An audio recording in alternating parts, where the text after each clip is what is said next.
Targaryen.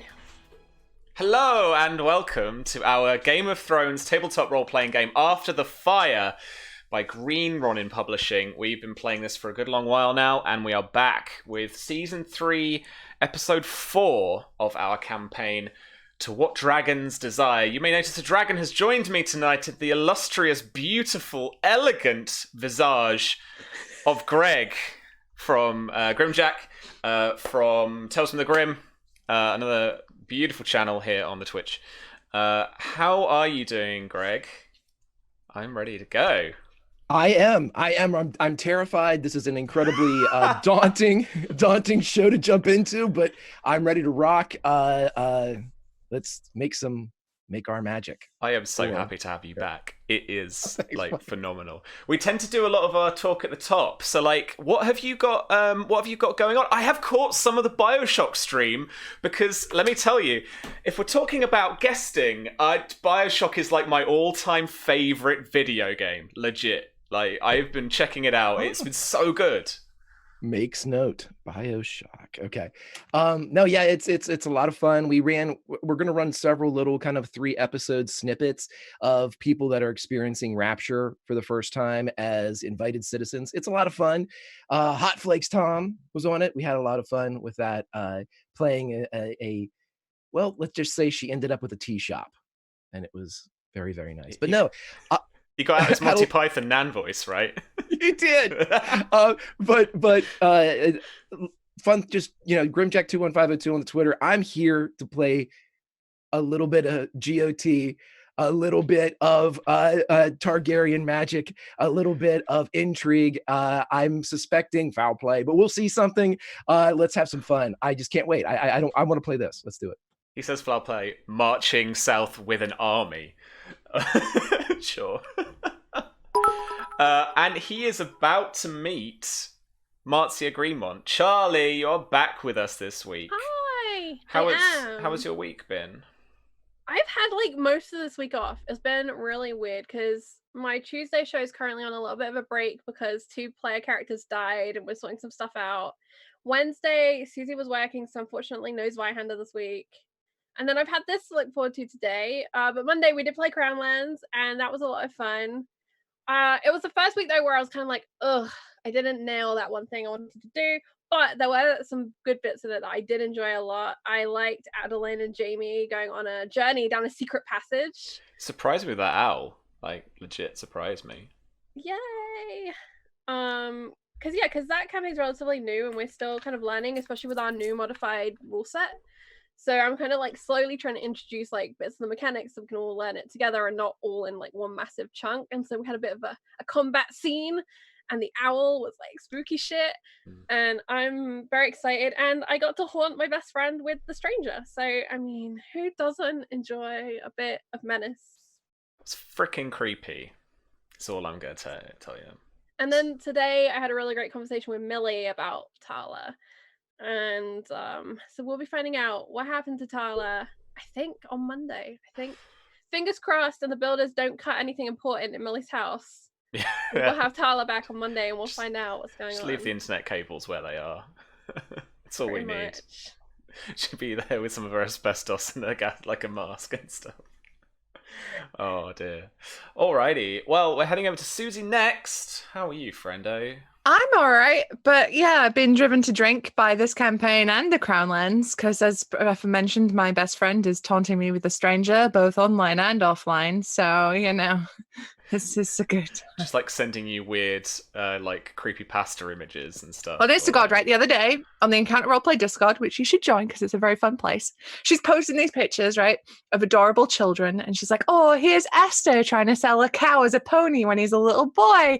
And here's Tala playing with the horse. And oh, look, here's Allegra with the stranger. And it was a little girl with a dude dressed as the Grim Reaper on horseback. And I'm like, thanks, Charlie. I love you too. So that's been my week. Okay. I don't think I've ever taunted you guys like this. No, actually, you've not been that bad. But someone in this chat is Satan incarnate. So I think a couple of people in this chat are real little meddlers, real little advocates for chaos Well, in this chat. speaking of meddling, if you want to get involved somehow in tonight's session, we already have a keep dice for Greg. Thank you very much for that, James. Let me hear my voice for like a second weird echoey time as I find how many bits we need, because I did increase it. Apologies. The other thing to mention while you look for that really quickly is we were discussing what we should call our beloved chat for these games, and there were lots of great suggestions from like the juicy fruits, which I like quite a lot. I suggested the trash fires with a Y, of course. Thanks, George. Yeah, the trash fires. That's all right. I like that. I like the trash fires. But if chat have ideas, please do pop them in the Discords or in chat, and we can all giggle. Yeah, for about sure. What our collective mania is labelled. But as I said, if you do want to get involved, you can donate 500 bits or £3 of your English pounds to give one of these lovely people here a bonus dice, including myself. I do like them and appreciate them.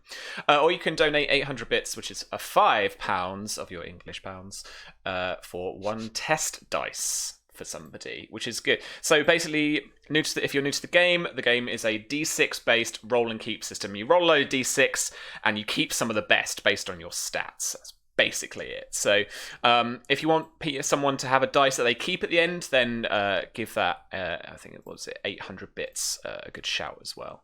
We already had something come in. Pope has given a bonus die each, one each to Marcia and Maekar. Susie out here in the cold with literally nothing. It's fine. She's still got her stabby rock. They want to see the Juicy Fruits intrigue, I think. Is what we're about. All right. Right, I'll leave Makar's sheet alone now. I'll leave that for Greg. Well, let's get into it. So as I said, this episode is entitled To What Dragons Desire. Literal words that came out of Charlie's mouth at some point, I'm sure, in the last couple of weeks. I want to open up this night's session with Miria, first of all. Good. Okay. As you know, friends, I usually like to open up with a, lovely written narrated thingammy-dooby, particularly in the earlier seasons. But as this is a scene you wanted to start up, I wonder how you wanted to get Helena Ironwood in a room and have a chat with her.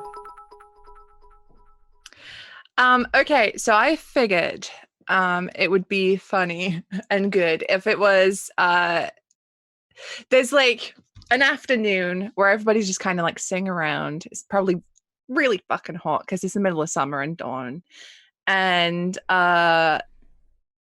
Maria just comes up and asks Lady Ironwood if grandmother, if I may have a word.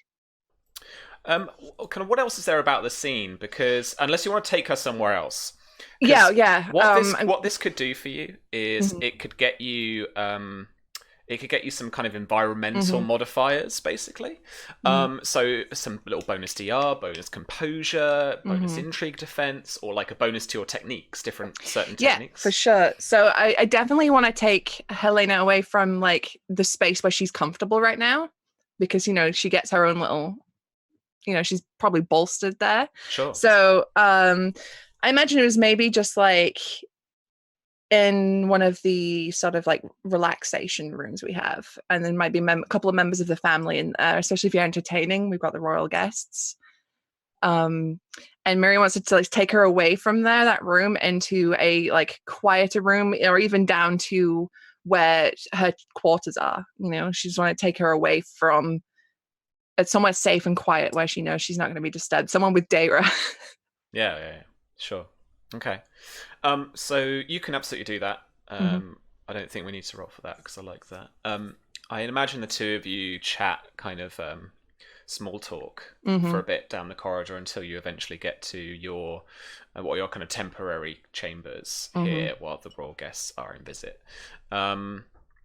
What kind of bonus? Daira already gives you a specific bonus. She does. I get +2 to my combat and intrigue defense while ever Daira is with me. Cool. So you guys are together there. But I would kind of like to have Daira in the room, but by the door. So she's kind of keeping sentinel just to make sure that nobody's coming past or nobody's going to interrupt. Yeah, for sure.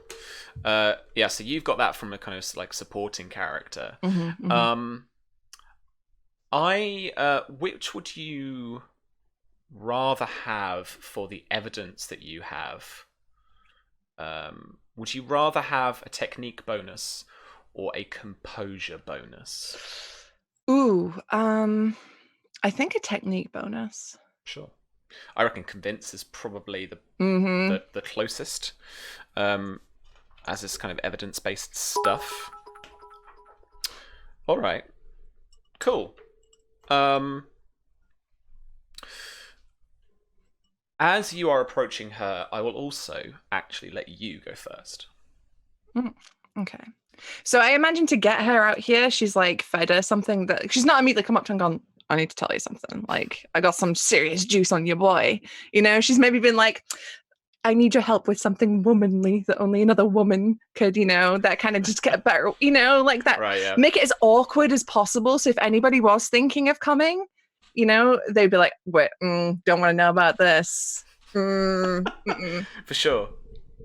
Maybe she's like, Grandma, what are periods? Okay, good. Just to make it super so nobody would follow them, you know. It's a good start. It's a strong start. Yeah. Cool. Okay. Well, so for the benefit of our friends here as well, who are playing this session, let's go over just again some of the intrigue stuff. Because what you're trying to do, having had a chat briefly in between sessions, is a standard intrigue. So you are trying to get her to do something that is out of character for her and has some element of risk to it. So, you know, I assume your objective, what you want to try and get out of this, what you want to try and get out of her. So I am also going to form an objective for her. It's not going to obviously be as strong. She doesn't have like a serious agenda with you, but I've got something in mind. So we've got our objectives. Make sure you know your disposition as well. Now, I believe you charmed her last time, right? I sure did. So let me check her sheet. I think I've got this written down because now there are little places to note these things. Okay. Sweet. Although, don't you have like silly bonuses to moving up the disposition ladder? No, not yet. I just have it to making sure my charm hits, not the Got you. the next one, which I am thinking getting with her. It's powerful. Mm-hmm. Cool. Okay. Oh, well, I've got her up here. So I know where she is on the disposition ratings. And remember that at the start of every round, you can improve or worsen your disposition. Yes. By a step, if you want to do so. Because what it will do, although it's not as helpful anymore now that we've removed the modifiers, it used to give you powerful modifiers based on what you're trying to do. But in the same way, you're actually being more kind of nice to those people. Okay, so we're not going to do initiative, which is the status breeding test, because we're just going to go straight into you taking the first turn. So please pick your first technique. Okey-doke. All right. So Miria will immediately go from being quite chatty and jovial on the way here to having her face becomes very serious. And she looks to Daira, who sort of moves in front of the door, which I'm assuming looks very, very suspicious. But she's just going to immediately sort of enter the room, but not like get close to Lady Ironwood, like kind of back up and say, I do apologize for the deception, my lady, but I needed to speak to you in private. Deception? And she starts scanning the room like, what the fuck's going on? Yeah. I see. I found something in the solar that concerns me, especially regarding this house and perhaps yourself.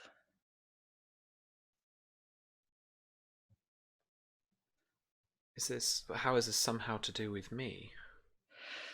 Well, it's to do with House Ironwood and itself, really, more than anything. What is it, child?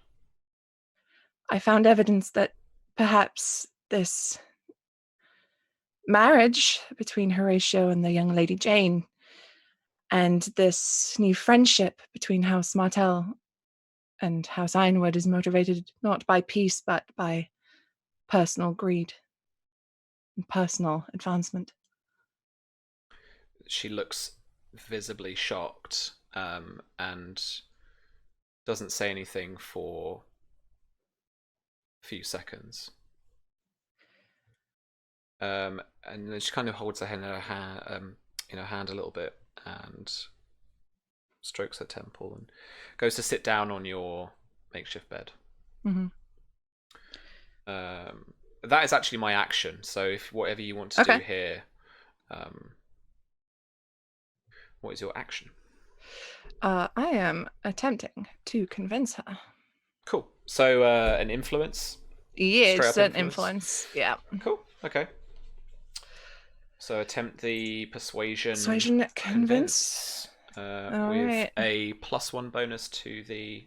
Well, actually, we haven't had the evidence yet, so I'm going to let that come in when you want to use that bonus dice. It will come in. Okay. Actually, it's a one-off. I'll make it a test dice. So when you're like, here you go, black and white, then yeah. boom. But right now it's just I'm laying the foundations. Gonna hit you with it next. Yeah. All right. So 14. Oh, okay. It's 1 degree of success. Okay, so that's my will rank, I believe. Yep. So that is going to be a 3, I think. No, 4. 4. Okie dokie.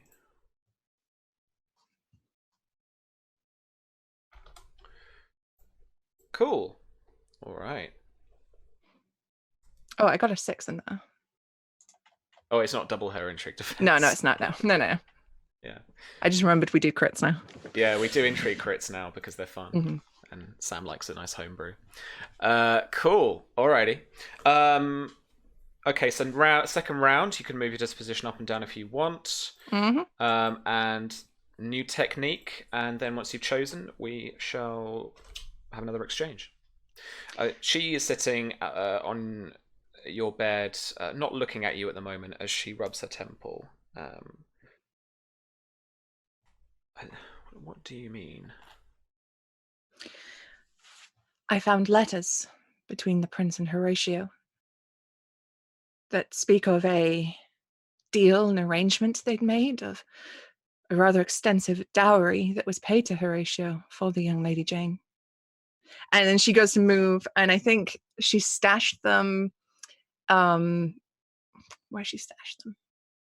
There's like a loose bit of floorboard behind like a little dresser, and she just ducks down and pulls them out and shows them to Lady Ironwood. She doesn't look at them at first, and she's saying, dowries and marriages, they're things of politics, and they're things that are arranged. Horatio has enjoyed so far a life of independence, and she's starting to bombard you with some stuff about like how dowries work. It's like if a relative tried to just like dump in 30 seconds how mortgages work on you. So she's going about the politics of it. But you get the first action, so if there's anything you want to do roleplay wise just now here before we make our rolls, then that's fine. Yeah, Mary is just gonna be like, but my lady, I am also very aware that marriages are usually arranged with and given the consent of each party's parents. Now, by these letters, you had no idea about this arrangement. Yeah, and she pauses and pales slightly at hearing that. So why don't you take your action? Okay. Yep. So with an extra dice because of the evidence? Yeah. Sweet. Another test dice. Sick. All right. I drop 0. Modifier? No, because I'm not using charm. 15. It's a good one. That is 1 degree of success. Again. to your influence. Same That's again? another 4. Yeah. So that's another 4.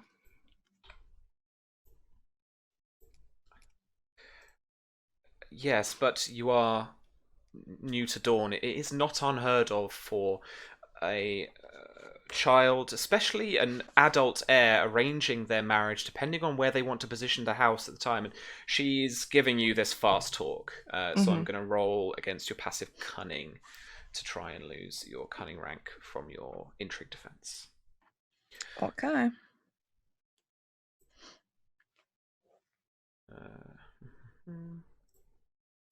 I'm going to think this is convince. 12. What's your passive cunning? Passive cunning is 16. All right. So she does not. I mean, that's beautiful in terms of the role play. She is not coming across as bombarding you with information or bamboozling you. Like she's, that might be true what she's saying, but this seems to be a bit of a rushed kind of cover up, and maybe not a cover up, but just trying to save face. I think at this point, because she's sat in the bed, so Maria is going to sort of like crouch down a bit so she can be eye level with Lady Ironwood, and she's going to say, "Yes, but my lady, it's not every day that a ruling family negotiates with a historically powerful family, is it, to strip their power of everything, to hand the house to them?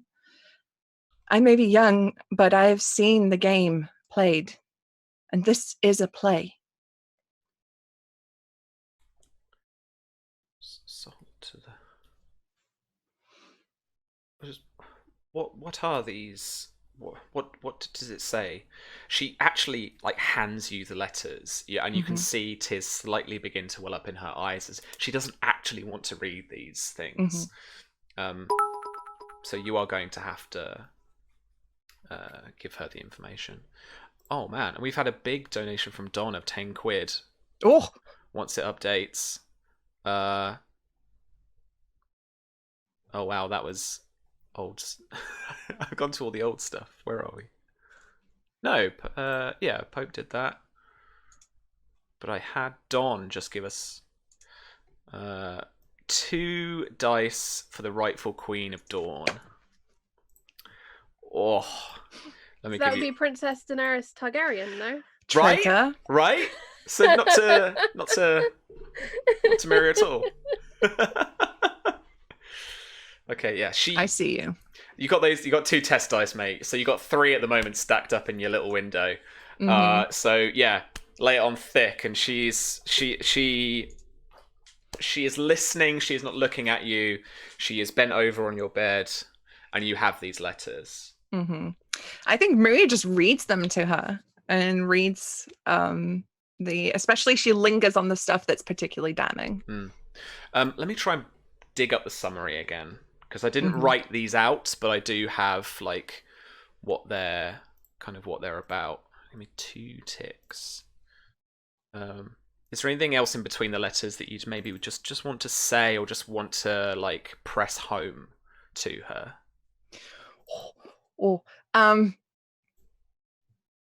Yeah, okay. So as she's sort of getting these letters in her hands, she says, "I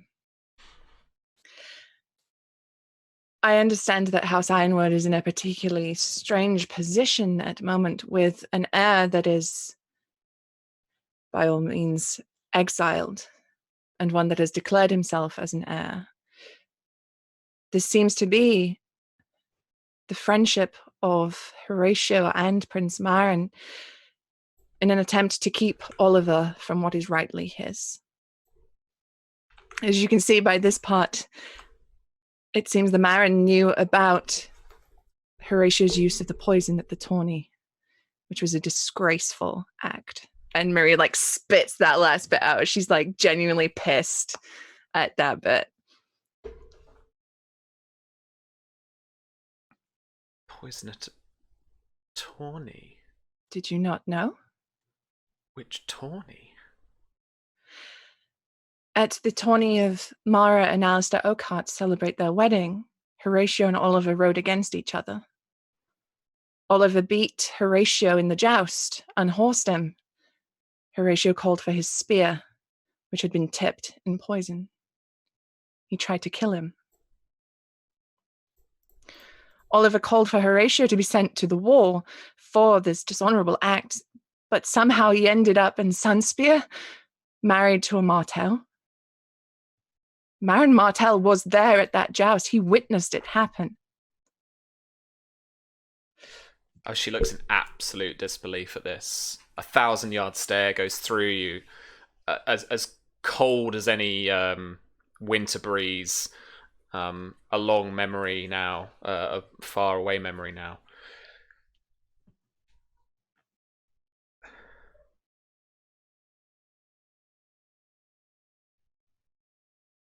You're saying this has all been a conspiracy, but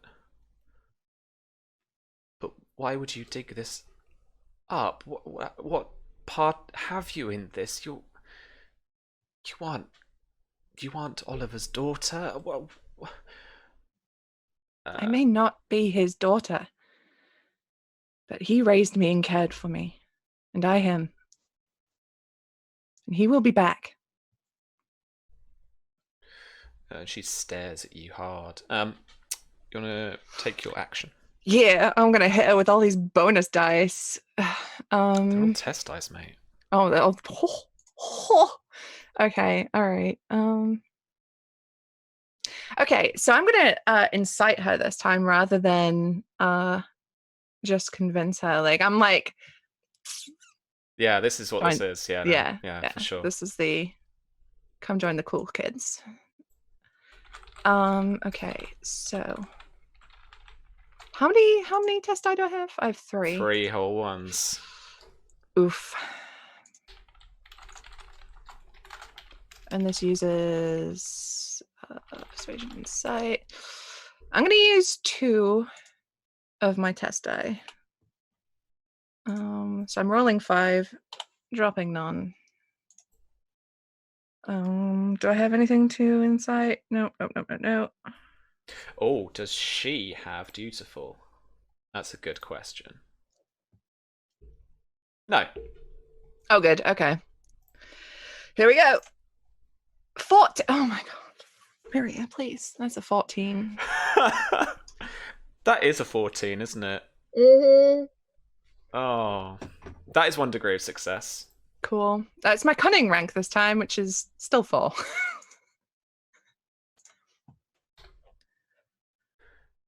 Okay. And her empathetic stare looks closely into your eyes. I'm going to use one of my bonus dice. I haven't used these in ages. This is getting a little juicy. A little bit of an escalation going on here. Don't think I'm reducing this by anything. 21 versus your passive deception. Yep, that's my passive deception is. Whoa, hang on. What are you doing? A retarget. Okay, so I have a thing for this. Oh, hello. When an opponent uses retarget, add your cunning ranks to your passive deception test. Okay. My cunning is 4, which makes my passive deception 16. Still not 21 though, is it? Still not 21, no, but it's not as many degrees of success. No, I don't think now the degrees particularly matter. Oh, yeah, that's true. Yes. But we only have the +1 test dice to the next persuasion test that she makes, not a continual modifier. Yeah, that's gnarly. That's a bit gnarly. Cool. Okay. She stands finally. And she walks probably a step or 2 towards the door, but stops as Dayrose stood just inside it, with the door closed. And she turns and, in a very kind of practiced, prim way, of how she's holding her hands, how she's turned to you, and how she's stood quite elegantly. Mm-hmm. She says, even if I did not choose Horatio's wife, I do approve of this match. She is a charming young lady, and she will become a loving and supportive wife for my son, and an excellent Lady Ironwood.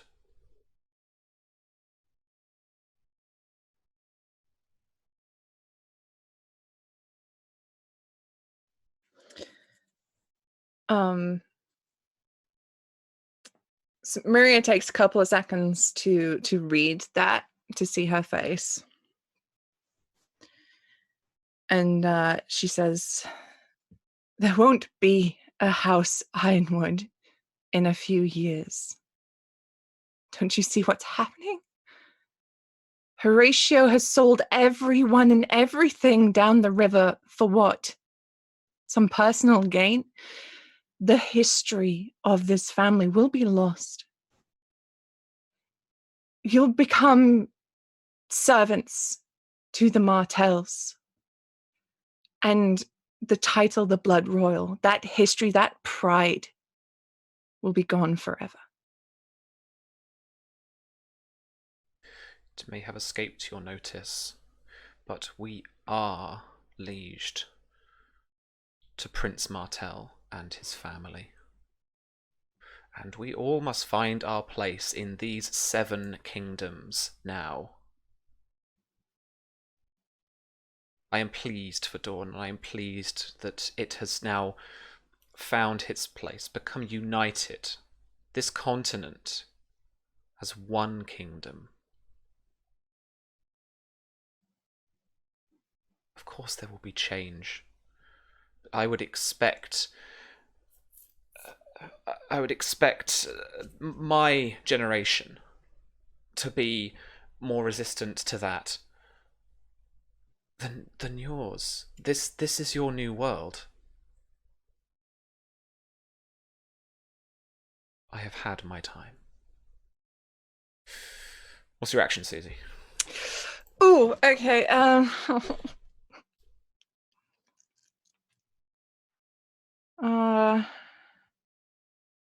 I think she's just going in with convince. She's just trying to anything she can to get to her. I mean, there was a possible read in there as well. Yeah. Think about some of the other kind of actions as well. Particularly retargets, we all know is a good one, but yeah, like a shield of reputation type thing, or I'm never gonna get that past her. That's just pointless. Yeah, Janelle, let's do a read target. She's saying things and just trying to see if there's a flicker of something there. Goodbye, keyboard. Okay, this is a awareness. Mm-hmm. Okay. Oh, I have a bonus dice in empathy. 14. Miria, please. There are other numbers. Not against her passive deception. This is going to go in. Fuck it, for the sake of... I think you know what's going on for the sake of meta. But this... did I already increase that? That doesn't look... Oh, maybe it does look like it.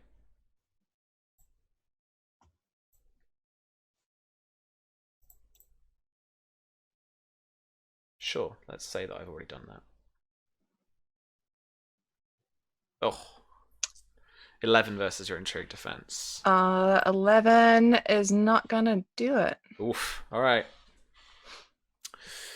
We're back up to the final round here. You can see that you are losing her. She is edging ever closer to that door.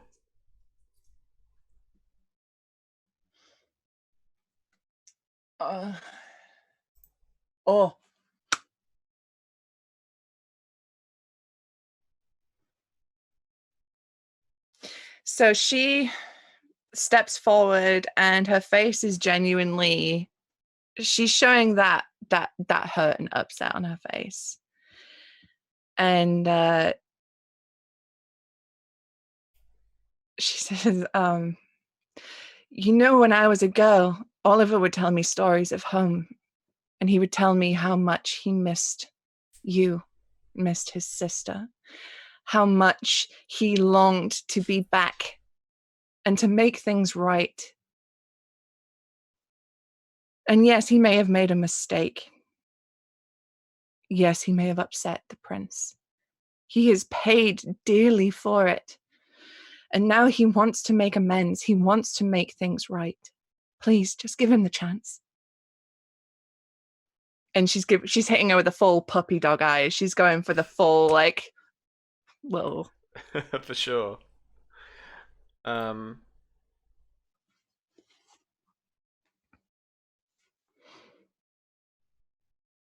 She says, I don't know what will happen when Oliver returns. With the prince here, with Horatio as lord, as the rightful lord in all the law of these lands.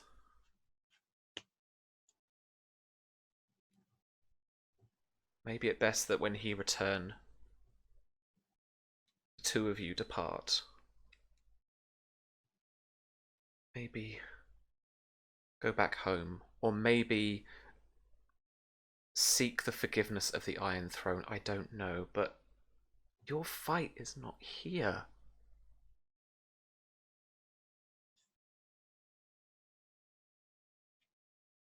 What do you really want, Miria Greenmont?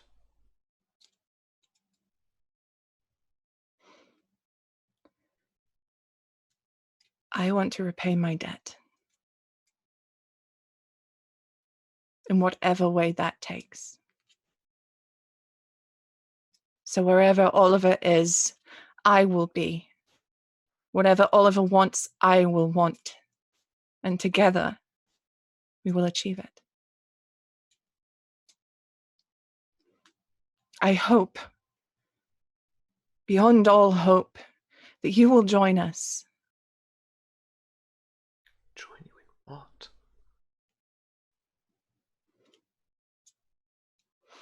Setting things right. In foolishness.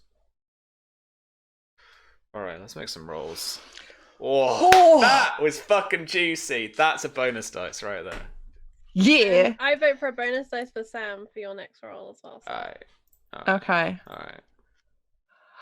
Alright. Okay. So. I'm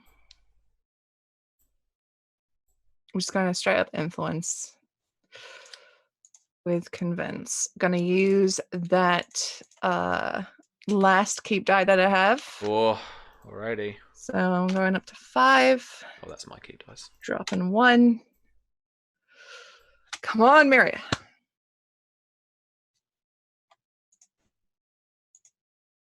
$18. That is 2 degrees of success. Okay, that's 8.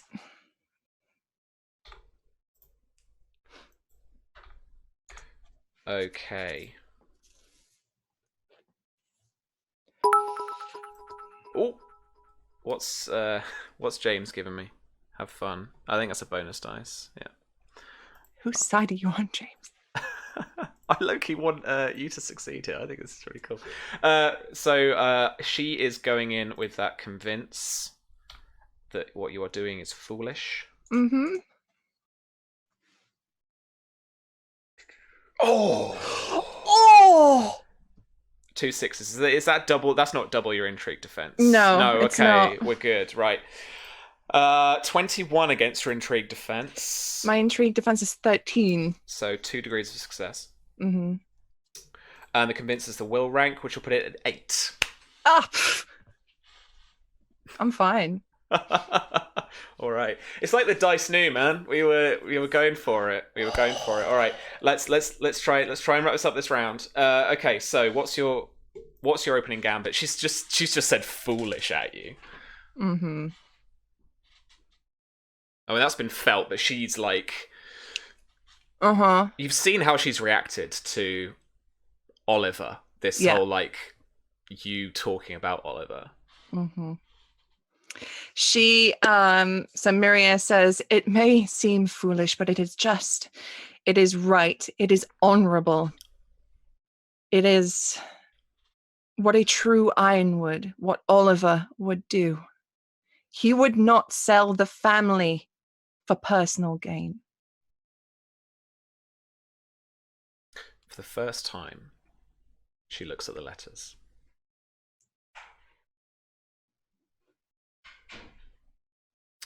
Why don't you roll for me?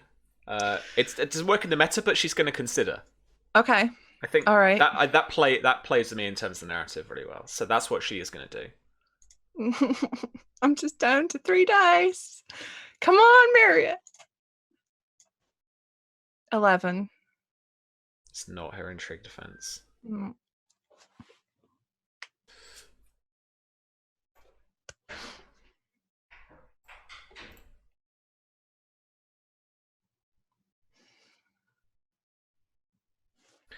She turns with the letters.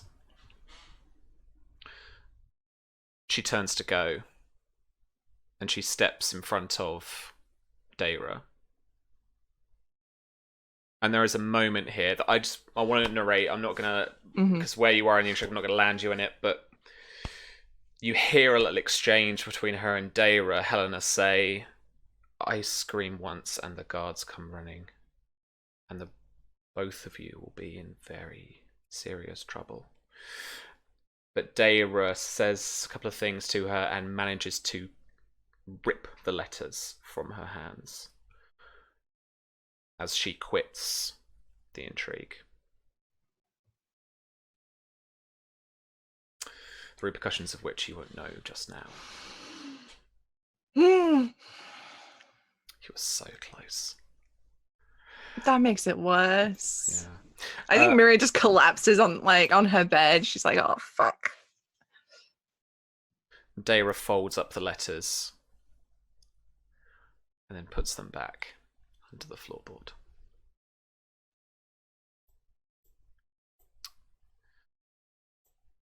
Marcia. The column of black armoured soldiers extends as far as you can see as you are stood atop the castle barbican with the young Lord Ellery Peake. And the soldiers begin to pour over the bridges of the moat and through the main gate.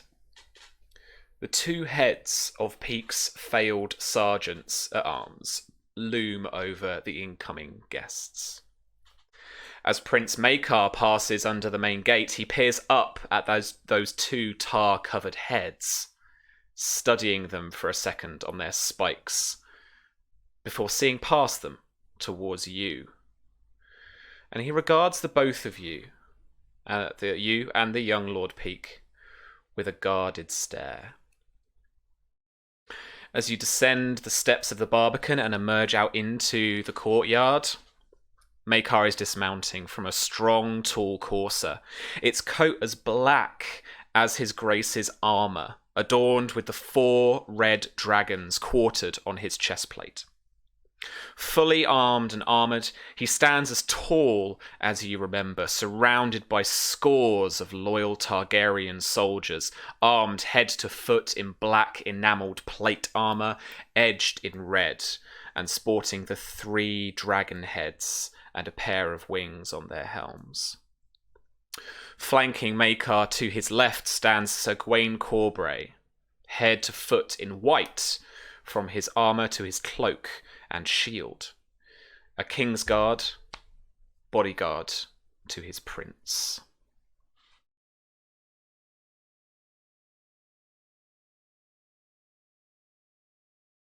Makar would step forward. Velo Dohairis. And as soon as he would see Lady Greenmont, he would stop. Greetings. And next to you, Matsu, you see the young Lord Peake bow, and he says, "Se kesan do Haragon," and he takes the knee. He would see this from the boy, and in Valerian, "I will Ngewan Sirina. You insult the lady." He looks up and stands, and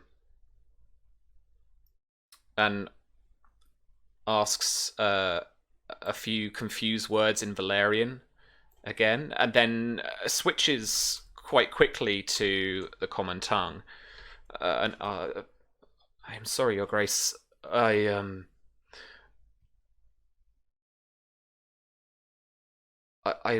assumed it was the little Valerian that I could speak that we were to address you with. Is the coat of arms of House Peake, I'm assuming it's on some type of heraldry somewhere? Yeah, the flags that were born at the Barbican. They are. It's an orange field with 3 black castles in a kind of triangle formation. Prince Maekar would nod towards one of them. "Haven't gotten around to changing that yet, I see." No, Your Grace. "We must speak.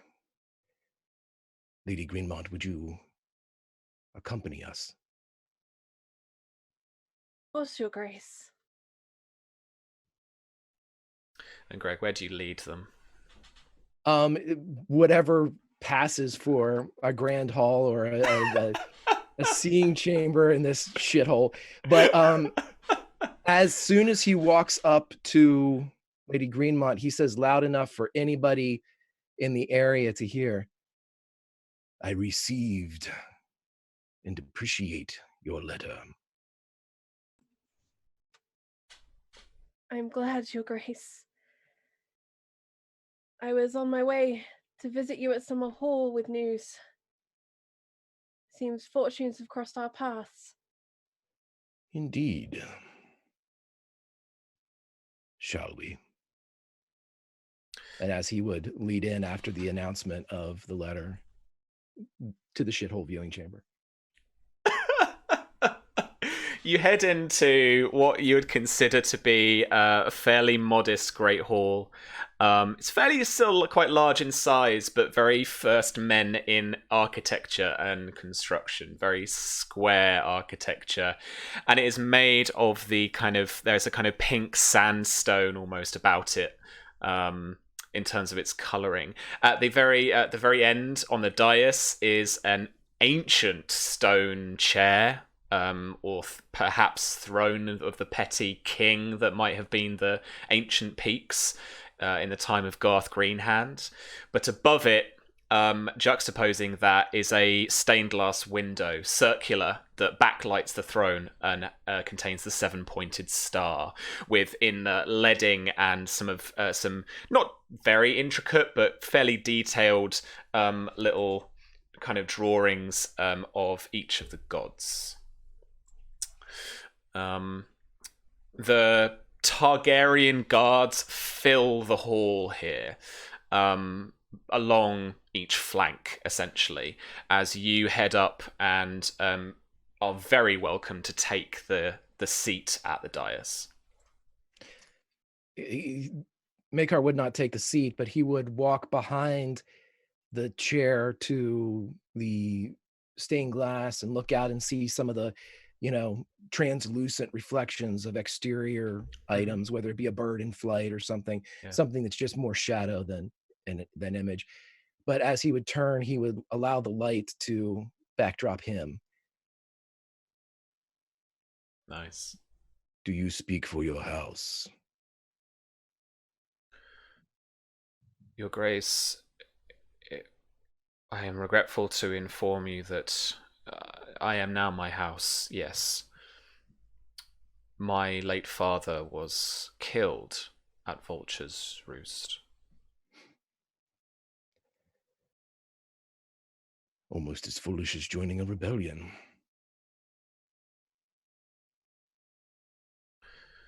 Yes, Your Grace.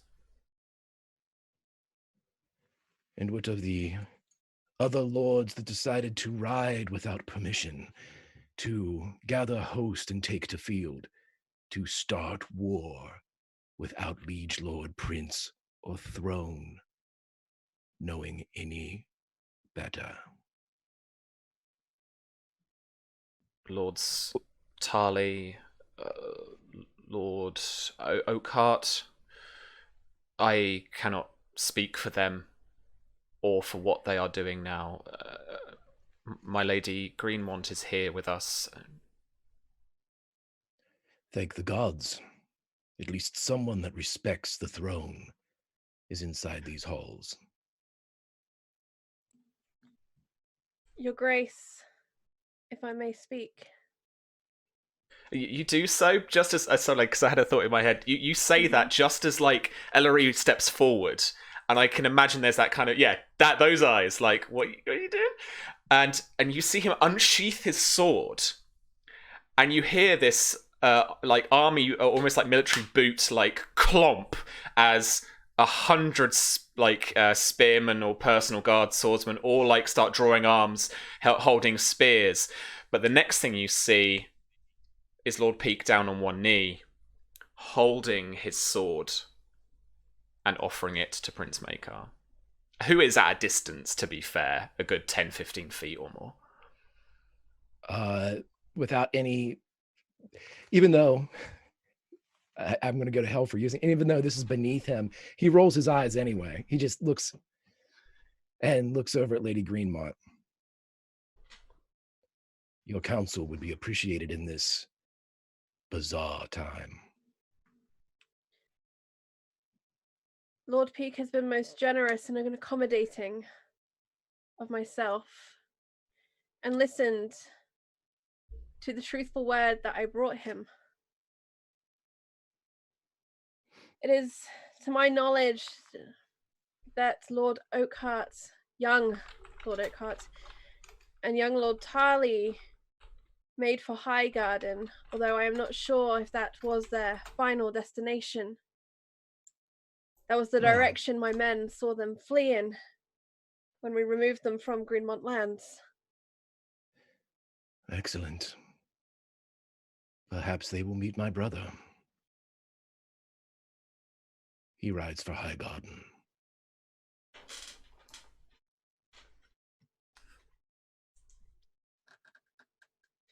With out of character reactions.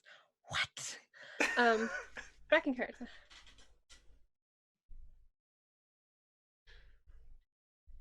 That is a good thing, Your Grace.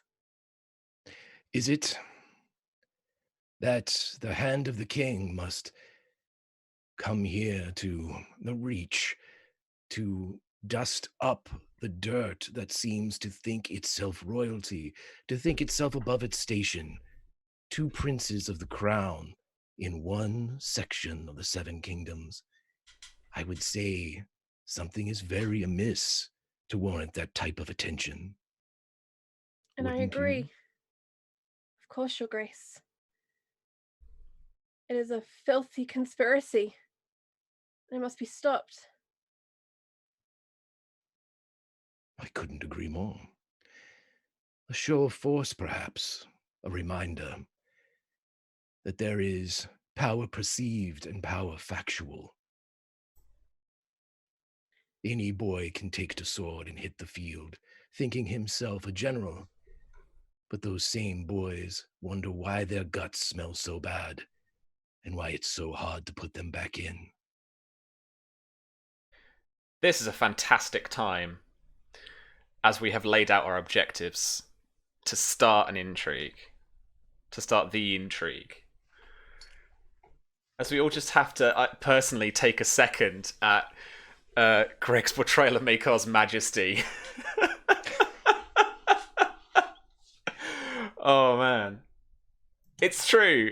Like Lenny's literally saying, "How is every sentence a takedown? How is this?" All right, cool. We're cool. All right. So yes, Greg. So we figured out an objective, or I hope you figured out an objective. What you might want to get out of Marcia. Charlie, having spoken to you a bit, I think we know clearly what you want to do. And we have your dispositions. We've gone over a little bit of this before we started, but for the benefits of chat, obviously these aren't the first time that these people have met before, so they do remain on their kind of final dispositions from the last intrigue.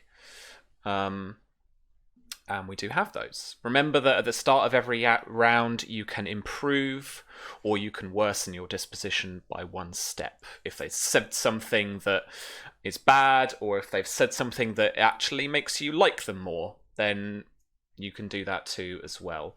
And that also will change how much composure damage you might absorb if they roll against you. Again, I'm not going to get to roll initiative. Makar has a heady 8 status, so he is going to go first. And then, like, I'll be perfectly honest, really, I want this to be about Marcia and Makar, so Ellery is going to fade into the background. Unless you want to bring him up and torture me some more, Greg, that's cool too. I'm going to make, not me, of course not. Maekar is going to allow him to keep kneeling with the sword outstretched. That is beautiful. I love that. Cool. Okay. So every round or every exchange is what we call it. First of all, pick your technique, and your technique is basically one of those persuasion specialties. And that will inform how you then role play. So we'll have an exchange of actual words, role playing, and then at the end of that, pick your action or take an action based on the exchange that actually happened. And then any results from that, we can role play a little bit more, and then head into the next round where we'll start anew and we'll pick a new technique. So that's kind of the basics, really. Influence in terms of actions is your go-to kind of attack. Like, I want to actually do some composure damage to somebody, but there are some funky ones as well. Shield of Reputation is particularly good for Makar. Do you know who I am? I am the Prince of Summerhall, etc., etc. Retarget is particularly good as well, but fast talking just kind of gets their defense a bit lower, so it makes it easier to attack. Consider also gives you 2 bonus dice for the next exchange, so it gives you a bit of a boost for not going this round. It's kind of like a delayed action with a bit of an advantage, that kind of thing. But that's basically it. And then I'll be here. I'll be able to answer any questions and also to move things along in terms of mechanics too. So I haven't got any popcorn this time, but I get to sit back and watch you lovely people talk at each other. So you need my objective? You've got your objective. I don't need to know it. Okay. These sometimes work best if we don't know what each other's objectives are. And so guys, pick your first technique. Greg, you know what you must pick. And then there you go. And then we can start have a little role play and then roll some actions. Okay, so I have to go with Intimidate. Yeah. So sure. Do you want me? Are we rolling first and then going, or going and then rolling, or? So talk, and then we'll take the actions and actually roll some dice. A bit like Susie and I were doing before. Gotcha. I would like for you to tell me, for the good young lord's ears here as well, what you conveyed to me in your letter about what happened to Sir Oliver in your home.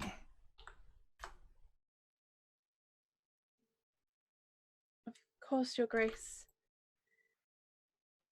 As I informed you, Lord Peake,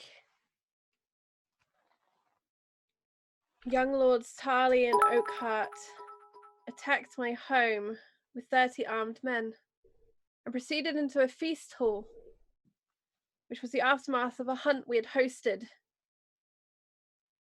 A parting between ourselves. And therein they killed Sir Oliver Ironwood, a man who was injured and unarmed. Sir Oliver called for me from the hall, and in the time that the Oakharts and Tarly had been in my home, none of them had raised the idea of an arrest with me. And so in my hall, it is my conclusion they sought to kill Oliver Ironwood and breach hospitality.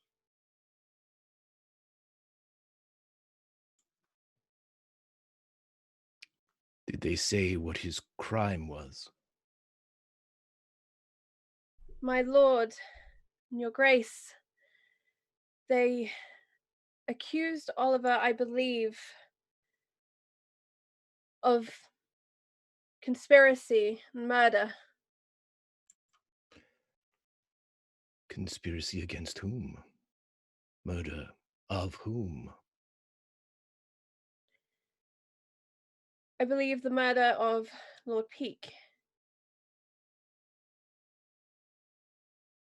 And perhaps Lord Blackmont. I'm afraid, your grace, I was not informed of the charge. Not once did they consult the head of house. It is at this point that Lord Ellery kind of slowly drops the sword and turns to look at you, Marcia. As soon as that sword goes even an inch dips, Makar would simply,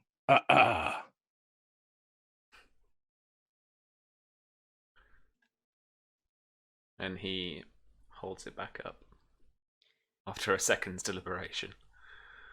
Your grace, my lord, I do not know if Sir Oliver killed Lord Peake or Lord Blackmont. He was not there. And I'm not certain who to believe who was there. To be quite frank, Lord Oakhart and Lady Oakhart, for that matter, brought many lies into my home. I do know that Lord Peake is dead, as is Lord Blackmont, to the best of my knowledge. And so is Sir Oliver Ironwood. And I also know, as your grace informed me on our last meeting, that this host was against the crown, against liege lord's wishes. And so many things since then have shown me that the acts of these men were ones of wickedness, and to bring about a war in peacetime.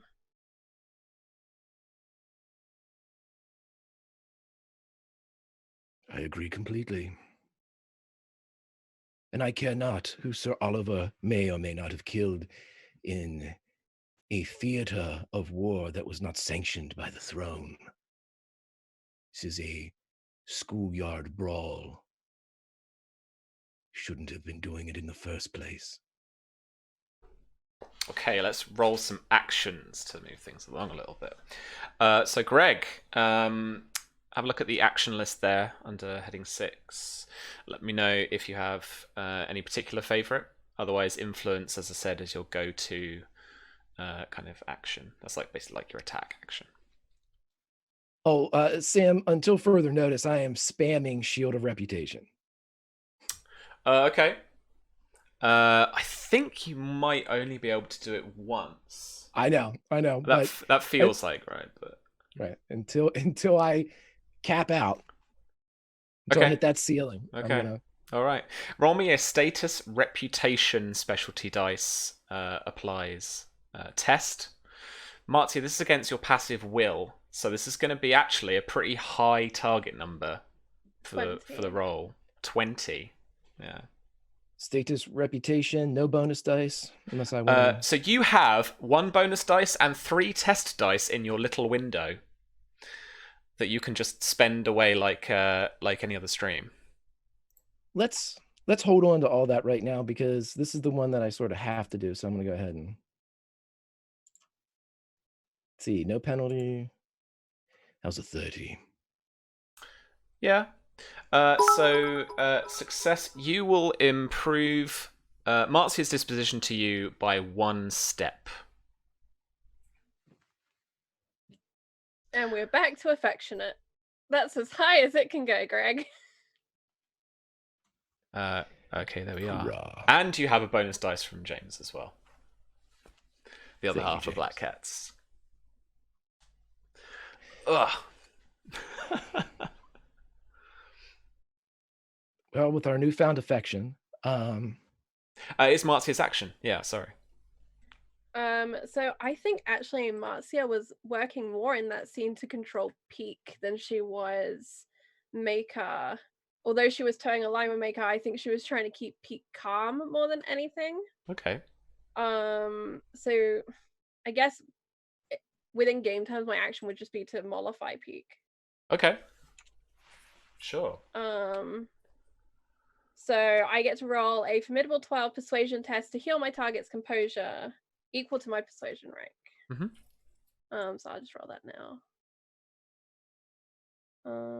I don't think bonus dice apply, right? I will give you. What technique were you using? Convince. Then use convince. Okay. 1. There we go. I got it. 11. That would be no. That didn't Not work. quite, Soz. No.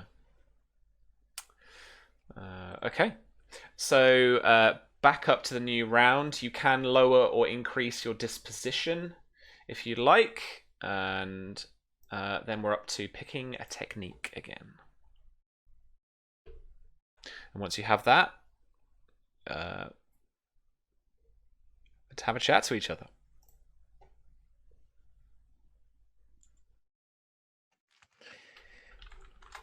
Besides the aforementioned young lords, can you think of anyone, Lady Greenmont, who would refute your statement on their crimes? For make no mistake, crimes they were. Of course, Your Grace. Witnesses in the feast hall include my parents, the Lord and Lady Crane, and my grandmother, Lady Rosanna Crane. Also a guest in my home was Lord Costain. He and Sir Oliver Ironwood did quarrel. Sir Oliver found him in my solar, and I'm not sure what passed between them, but it seems the fury of war seemed to follow into my home. Lord Costain was, of course, unhurt.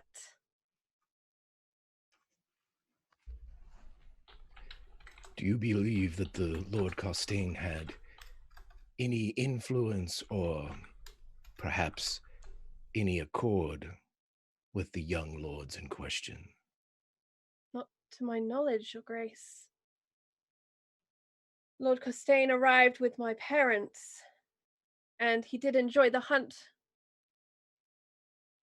But I have no knowledge of his relationship with Houses Oakhart or Tarly, nor Peake, Your Grace. All 4 were fucking traitors. I was wondering if they still were.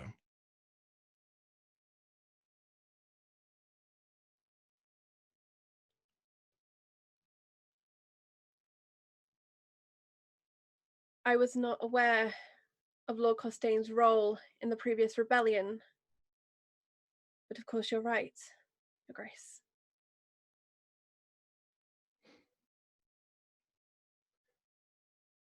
This atrocity took place in your house, in your home.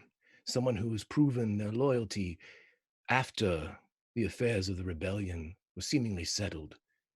You have proved it openly and publicly. This has not gone unnoticed. I am appreciative. Information here in the Reach, in these mountains, is sometimes clouded or twisted or omitted. Your Grace. I'm sorry, Your Grace. I get long-winded at times. Go right ahead. The reason I sought to seek you at Summerhall is when Sir Oliver returned from the battle, he brought words that Miria, your ward, is at House Ironwood.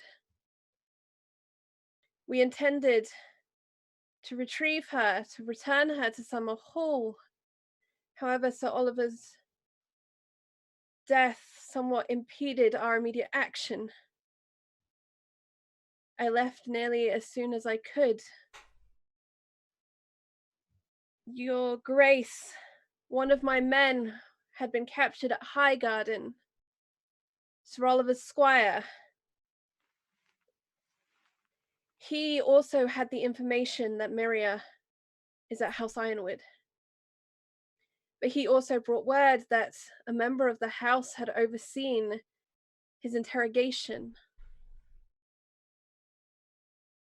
I am not sure who is conspiring anymore, Your Grace. I'm confused.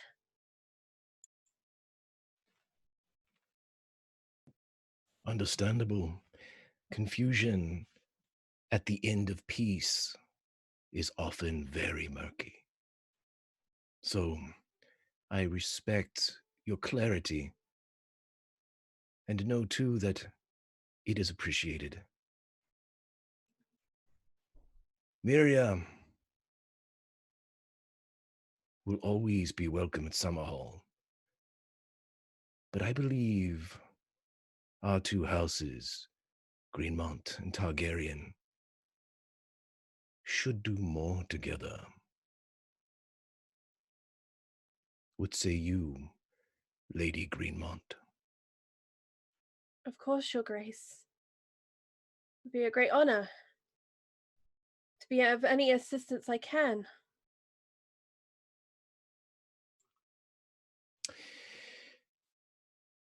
I should tell you that I am here afield for a rather particular reason.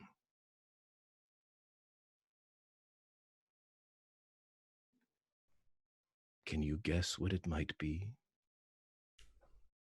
I'm not sure, Your Grace.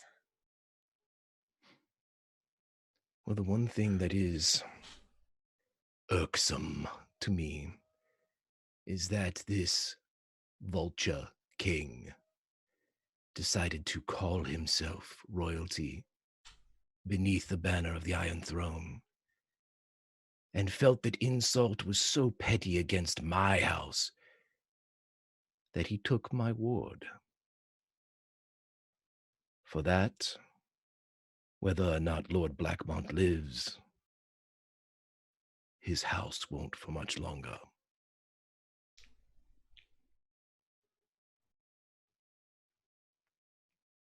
Are you comfortable with forgetting them? For all but ash remains. Your Grace, it was my lord husband that was married to Blackmont, not myself. Makar smiles. And though I tried to reach out to the cousins of my children, I have been unable to reach them, and they have not reached out to me. They have not given an answer for why Miria would be taken from Summerhall. The rumors that she is a spy are ludicrous. I agree. If she were a spy, she's in the wrong place now.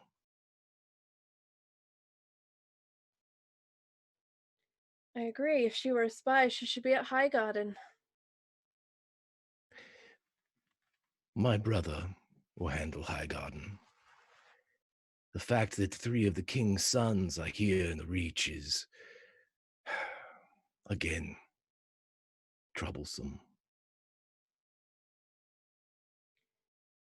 I do apologize for the trouble I have caused you, Your Grace.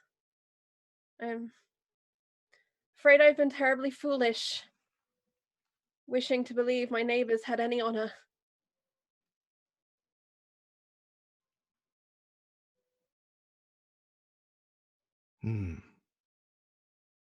A good type of foolish, if there is one. Expecting honor from knights like Gormy, instead of riding off inciting additional rebellion, sedition, traitorous acts, under a fucking banner that still shows 3 houses instead of 1. You can hear at this point, and you can see, Greg, the sword shaking in his grip as his arms start to shudder. I'm gonna roll an endurance test just for laughs, just to cut the tension slightly.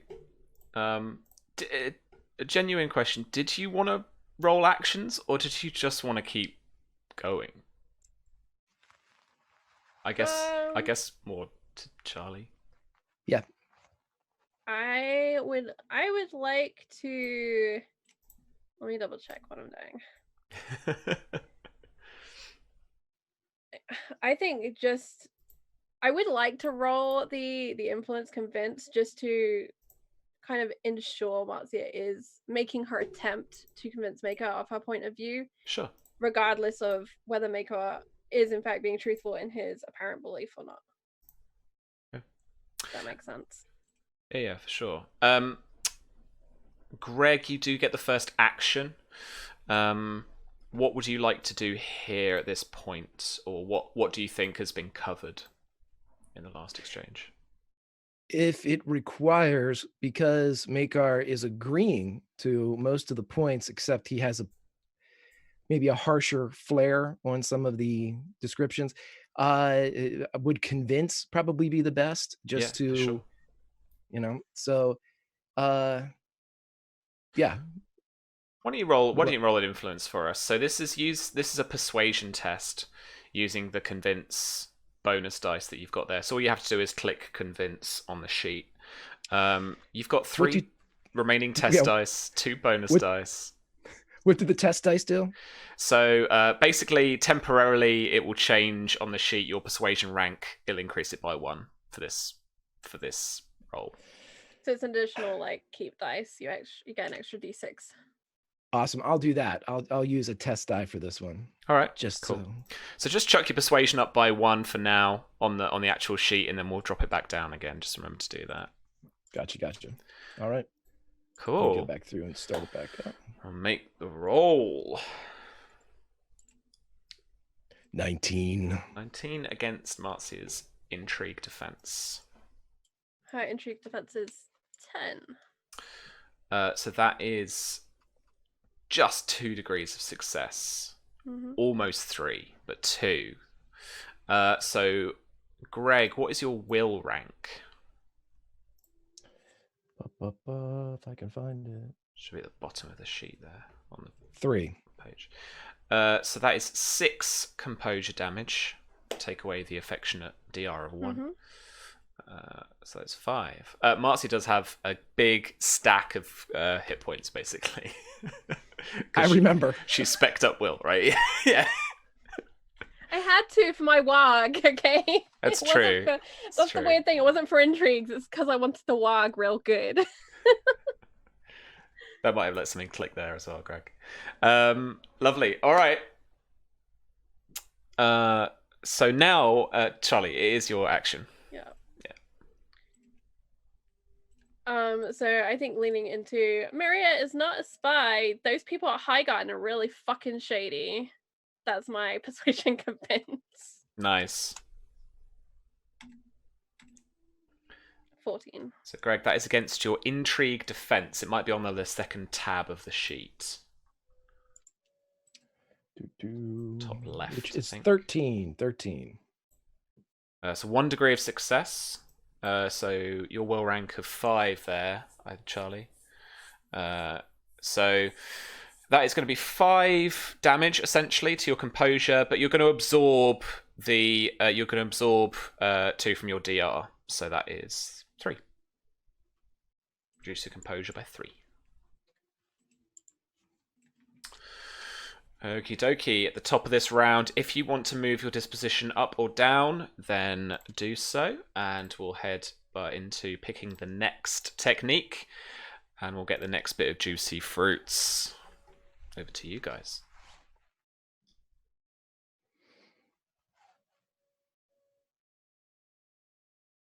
So, we are of like mind. And he'll spare a second at the shaking arms and then turn back to Lady Greenmont. I spoke of an example being made. The Blackmonts will be that example. So when young lords decide that they wish to take the field, they must only look at their young children or siblings and think of them blistering and burning in their cribs. And remember the Blackmonts. and perhaps we will have true peace in the Reach.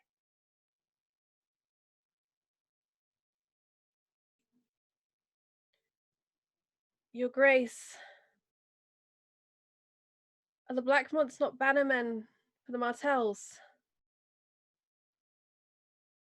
I raise this point not to question your wisdom and judgment, but only that it could cause further disturbance in Dorne, could it not?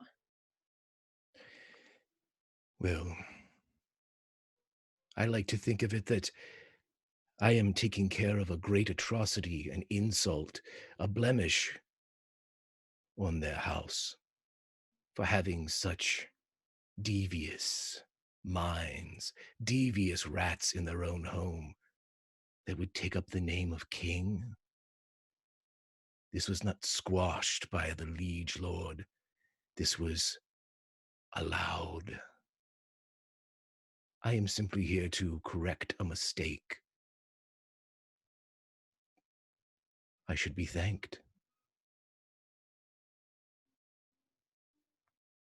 Of course, Your Grace. When my own men rode out to face the raiders at Blackmont, I heard reports that the castle did not answer their calls for help until late in the day. Convenient. Well, in the battle of this side says this and that side says that, I have found that a pound of ash is much more convincing than an ounce of promises.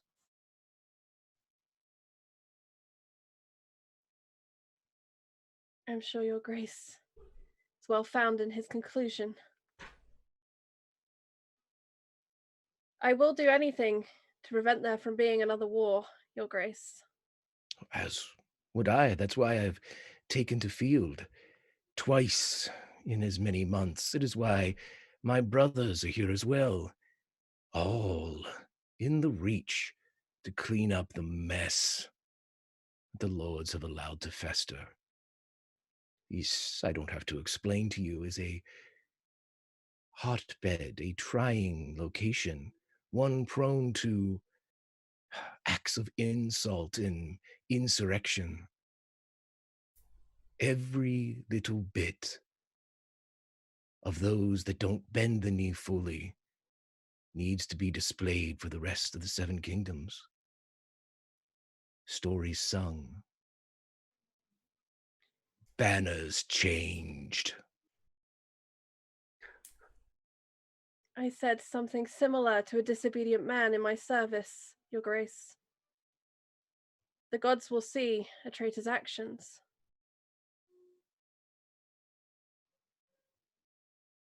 The gods have many eyes. Luckily, the Targaryens have 1,001. So I am led to believe, Your Grace.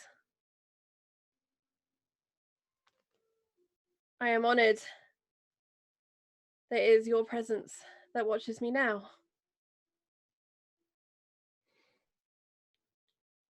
I Your accept Grace, it. You Yes. spoke of a closer alliance between our houses.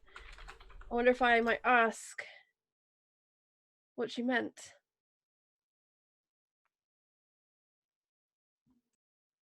He turns to the young lord. Lower your sword for Christ's sake, or not for the God's sake. Who the hell is Christ? He has still been holding it up all this time, remarkably. He did right on his endurance test. So he lowers it, and yeah, he's a teenager. He drops it to the floor.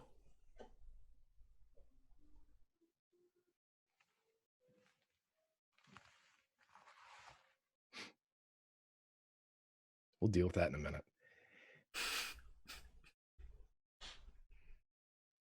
What does our strengthened bond and union look like? Well, I have conscripted my father at King's Landing to send 2 of his very best tutors.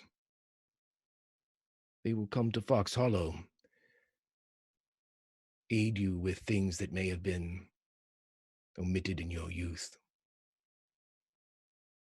We must all know a little Valerian, and we must all be able to scrape some words.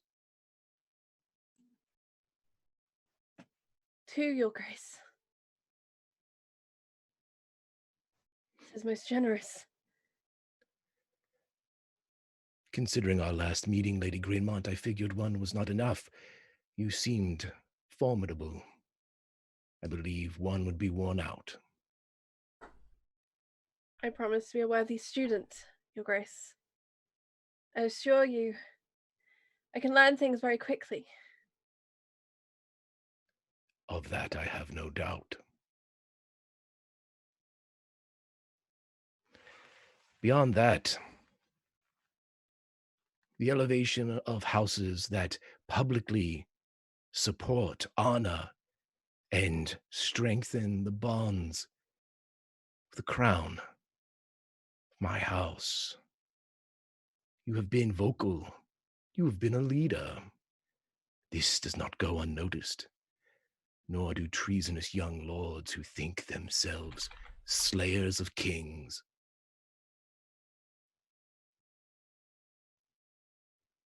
No one will ever come into your home again and murder a man under your care. Not if I have anything to say about it. I'm glad, your grace.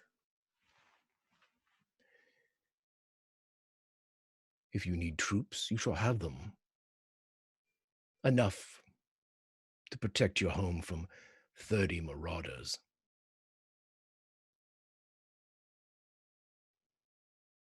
I cannot have the boy under my care growing up without a brother or a mother or honor.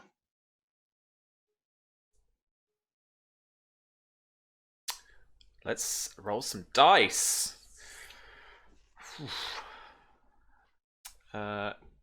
Greg, what technique did you want this to be, and what action did you want to take? This is almost... I mean, he can't charm people. He's not great at that. He will drop a dice. But maybe convince or something. But this is like... I'm going to try charm. Because I mean, that's... he can roll it. Yeah, this is Maekar Targaryen trying something. This is the smile on the stone face that looks more like a grimace of pain. But you never become a good swordsman without looking like a fool.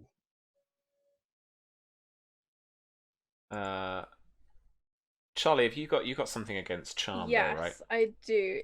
Let me double check it's against charm. It's definitely against seduce, but let me see. Hold on. Charm is not included in the dutiful. Oh. Convince, intimidate, and seduce. That's cool. So it's only the -1 dice from your drawback there, Greg. So you see where it says, I think penalty dice is the prompt towards the end. I'll put 1 in. Put 1 in there, yeah. I will put a bonus die in too here. Just I know it doesn't equate, but that helps a little bit, right? Oh, for sure, yeah. Because you roll everything you want. You need to roll at once, and then you take away everything. Like it's a kind of funny way round that it does it, but it does make sense. So just pop that bonus dice in there. I'll take it off your thing. I did, and came in with a strong 9. Awesome. Narratively, I don't know if this is something that would be revealed, but whatever, not taking agency away from Charlie, but this would be, in my mind, Maekar trying to charm, and it being so awful, especially in the political arena of the court, that I would suspect that you would be able to notice that he's at least trying that. But Charlie, what was your action? Because I think 9 doesn't cut it, right? No, by 1. My intrigue defense is not very high. It's only a 10. I think she's trying to retarget. I think she's trying to understand exactly exactly what she's signing up to here. 2 tutors is a lot for one woman.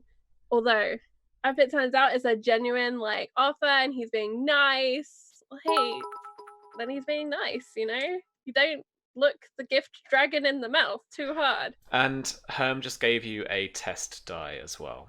Okay, thank you, Herm.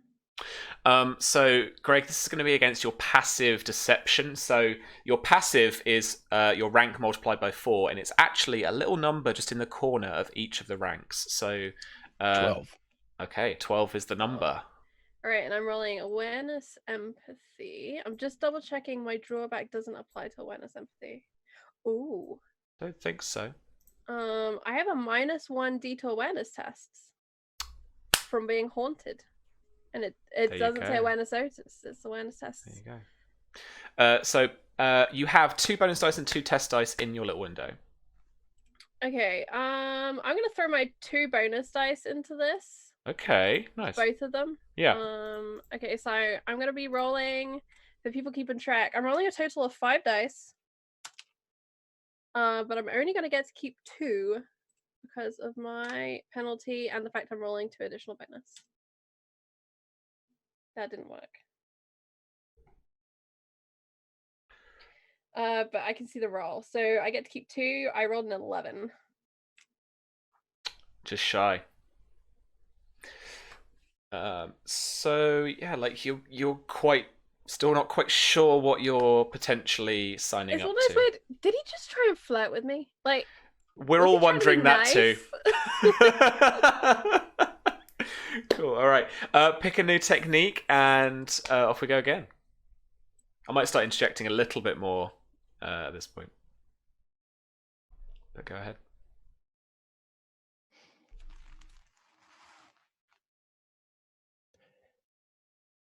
I would like this to be effective immediately. Your public support is already helped so much.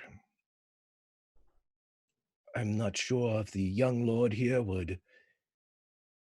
as he so steadily attempted to submit his blade before letting it clatter on the fucking stones. It goes to pick it up. No. Let it lie. And leave it there until I come back.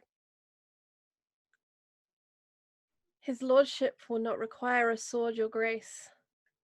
For once your action is taken, there will be peace in our region. And I hope then you'll only return to visit and see the mountains and enjoy a pleasant summer. Yes. And to make sure the sword is where it was left and the banners have been changed. I can assure you, Lord Peake has shown nothing but honor and faithfulness to the crown and the 7 kingdoms. His father was a misled man, but we are in a new season, your grace.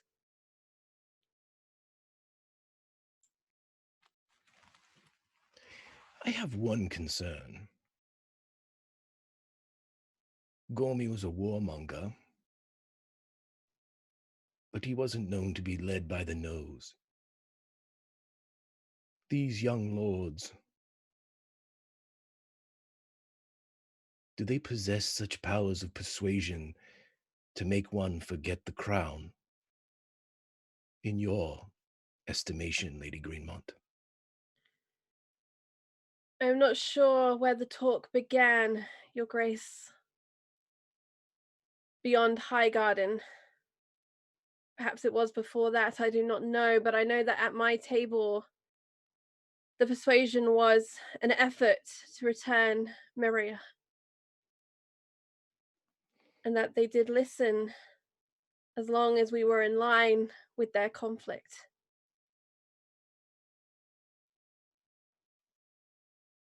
It was, however, the Oak, Mara, and Alistair that brought the whole idea to my table and to my home.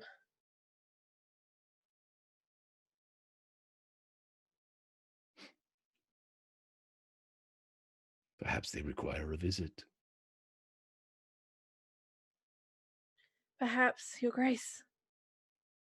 I am far too busy, though. It will have to be one of my other brothers. I have a family to destroy.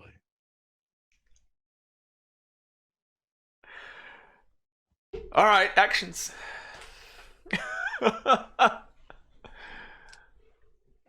Craig, what would you like to do first? This is just convince. For sure. All right, roll me that persuasion, convince, or deception if you're using it. Oh, is that the 15. one? 15 against the intrigue defense of 10 still, which is 2 degrees of success. What is your will rank times 2? Oh, mine? Yeah. Mm-hmm. Oh, times 2, it is 6. That's 6 composure damage. I'm just knock off any DR first. Lovely. And Charlie? I think Marcia is actually attempting to incite him. She's kind of getting caught up in this whole moment where someone's actually listening to her and seems to believe what she's saying. And she's attempting to incite Makar against the Oakhart specifically. Like, Tali is like on the fringe of her mind right now. She's just got such anger for the Oakharts and both of them in this moment, I think, she's kind of getting caught up in what's going on. So I'm going to try persuasion incite. Sure. Now I seem to remember I'm at -1d because of Maker's benefit. For incite, yes, I believe so. But I'm gonna add in one of my test dice buddies. I don't know which side it's on. I can't see on this little screen. One of my test dice buddies to kind of bring it back to whatever Marcia's normal level would be. Sure. Effectively here, it becomes a bonus dice because you're adding one and dropping one. Yes. Cool. But yeah, totally. So we'll take one of the test dice off there for you.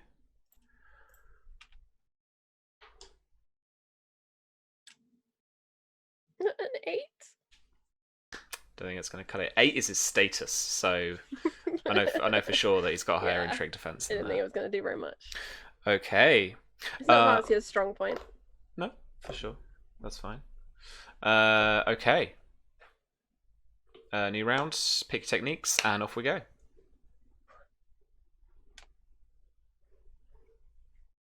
If for the sake of it as well that you feel like you guys come to a natural conclusion, let me know and we can sweep all this aside and just go, right, yeah, they're gonna agree to this or whatever. But then there's also yield in the actions, which is kind of come to a compromised outcome. Yeah. So it's like, yes, I'll do what you want, but also we'll not quite all the way, or we'll do a little bit of my thing as well. So that is an action you can take. But yeah, pick your technique and new exchange. You brought up earlier the Dornish influence, the possibility of there being trouble because of the Blackmont's Lord.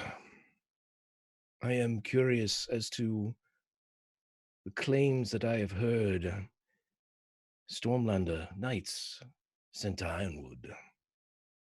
Do you think of such things? Testing these claims, the death of the heir, the death of the Lord there, the heir in exile also doomed. Lord What are your Ironwood thoughts? has died, Your Grace. I was So not it would aware. Appear. Well then, while the information is fresh, what do you think? I think the game is played as thoroughly in Dorne as it is in the Reach, Your Grace. There was a tournament for Mara's wedding. I've heard a lot of rumors about it. A lot of drama, it would appear.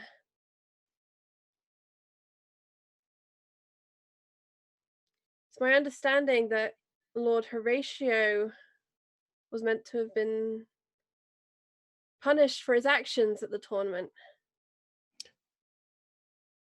which would have made Sir Oliver Ironwood the heir of the house, I believe, although that is not my place, of course, to say. Your thoughts are, of course, your own. That's why I've asked for them. My apologies, Your Grace. Sam, as far as the Targaryens and Maekar know, we know all about the poisoning, right? That I'm sure that rumor spread, or I tell you what, mate. Roll me a knowledge streetwise test. I seldom take to the streets. I'm more of a castle guy. This is going to be difficult. That's the clip right there. This is going to be difficulty 9. A 10. Yeah. Okay. So. Hey, that one time I was out on the streets, I heard something. Courtly gossip. Yeah. So. Sir Oliver Ironwood, one of the frickin' sergeants of Blackfyre himself, one of Gormy's mates, right? Is an exile from his house. There's some ancient blood feud with the Martells. There's some kind of duel went on back in the day. No one really cares. Sorry, Don. But this knight, known as the Black Lance, jousted his brother, and there's some animosity there, at Mara Greenmont's wedding to Alistair Oakhart, this young Oakhart that went off in this little illegitimate skirmish you're about. Right. And the story goes that they struck 3 lances, I think, and went to ground. And in the ensuing melee, Sir Oliver got poisoned. And I named him the Black Lance just then because on the 3rd pass, I believe, he actually rode with a black lance. And this was a bit of a message. Another message, Tawny. He rode with Blackfyre colours. Well, some interpreted it as Blackfyre colours because it was black with red accents. And this is all the gossip you've heard. Definitely Blackfyre colours. And they had this big scrap, and it was going to be a whole kind of fuck you with Oliver. Apparently, so they both were really, really bloodied by the end of it. And Sir Oliver was apparently poisoned, but did recover. And Lord Leo Tyrell named Sir Oliver the winner in the joust. Yes. Just for small historical points, which isn't actually helping my case in any way, because this makes Oliver look real fucking bad. So there you go. That's what you're in for. If you want to watch that episode, you can catch up. It's, I believe, episode 2 on the 1st season. Check out the YouTube. I just went through a bunch of them over the last couple days as I was trying to flood my mind with recaps, but I just didn't know if Makar knew that because, hey, I love to assume people know.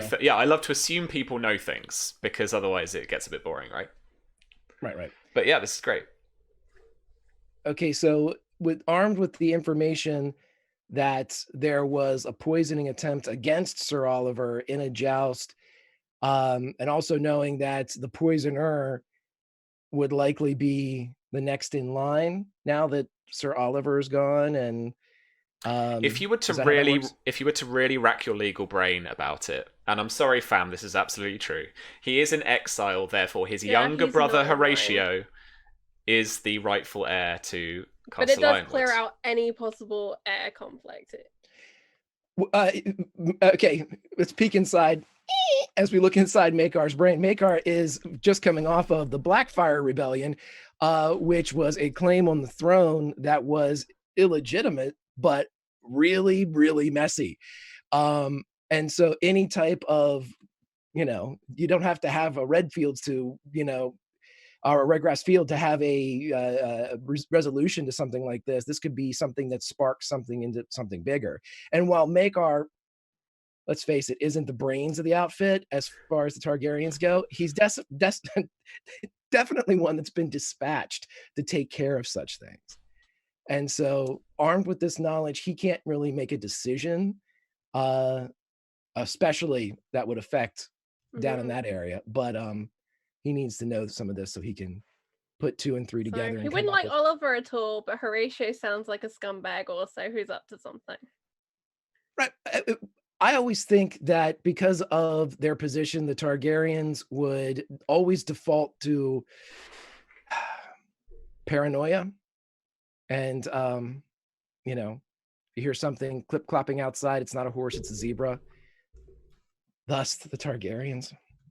So, And King Daeron the Good, your father, was weirdly nice to people who rebelled against him. He was like, "Yeah, we'll just take a son. We'll just let this go It'll be and fine. relax. It'll be fine. It's over. We're all friends now." I also have to keep in mind that madness comes from somewhere. And with Makar's offspring, we have to. Mhm. Anyhow, so do you believe that any of the machinations of Okot and his little young friend were to clear the decks, so to speak, for the newly minted Lord Horatio? Perhaps it would be a convenient side objective, Your Grace. But I believe their objective was purely to incite war and to dissolve the peace that you forged. Your Grace, I know it is not my place to ask, but if I may, with the tutors that you gift my house, could it be possible for my daughter to be returned as well? I fear the influence of others in her time away from your hall.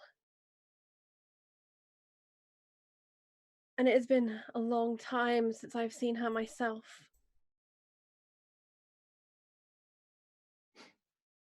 Well, my dear Lady Greenmont, it was Lord Blackmont that took her from my home in a very short period of time. That will be a statement that makes no sense. Of course she can come home. For who are the Blackmonts?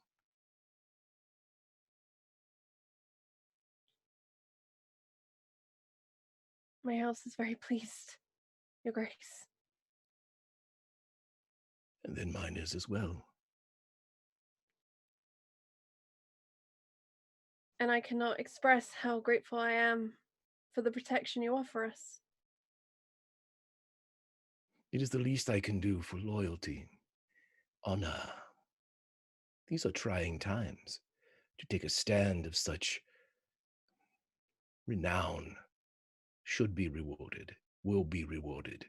Don't you agree, little young lord? Yes, Your Grace. Your Grace, it was Lord Leo Tyrell that named me regent of House Greenmont.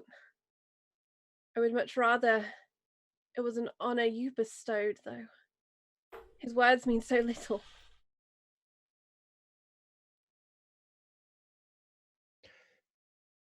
I shall send a raven as soon as I return from the business at hand.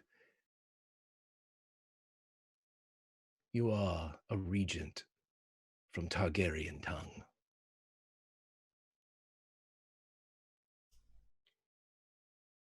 And Your Grace shall have my support in the matter of the Blackmonts.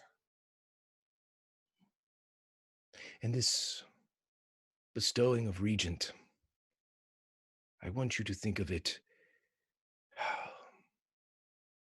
not as whimsy or, I don't know, something produced by magic, but by my desire. Magic, Your Grace? Funny thing, magic. Do you believe in it? The old ways? I believe that dragons can resist fire, Your Grace. A lesson you taught me.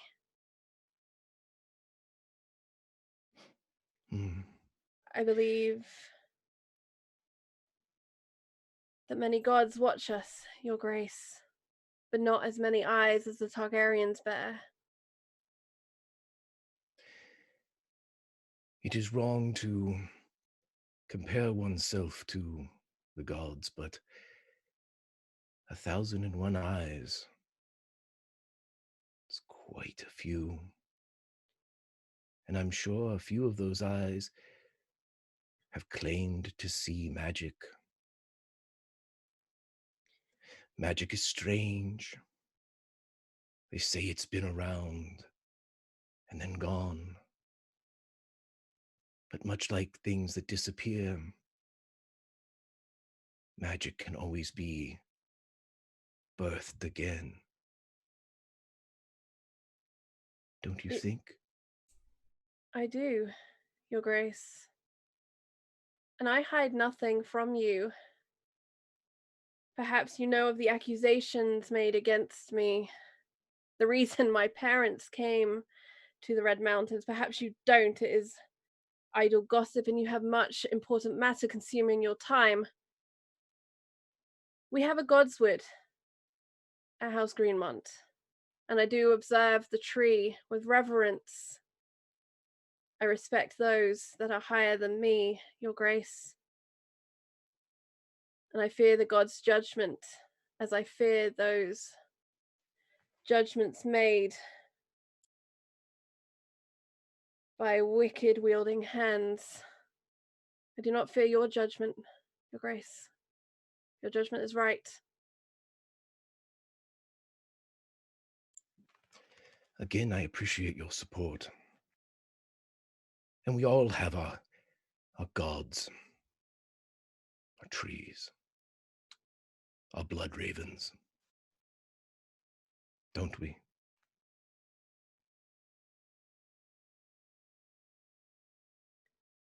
I have been rather isolated, but I would like to believe that is so. And I apologize for my obtuse explanations. Nonsense. Look at us. We have more in common than we think. Isn't that right? Young. Think we are back-ish. Let's give it a second. Pope says we're back. Tom says we're back. I'm sorry I killed you, Lord Peake. No, I'm sorry. No, there was It was a tragedy, but I can use his blood for great What's that? things. Dawn's free?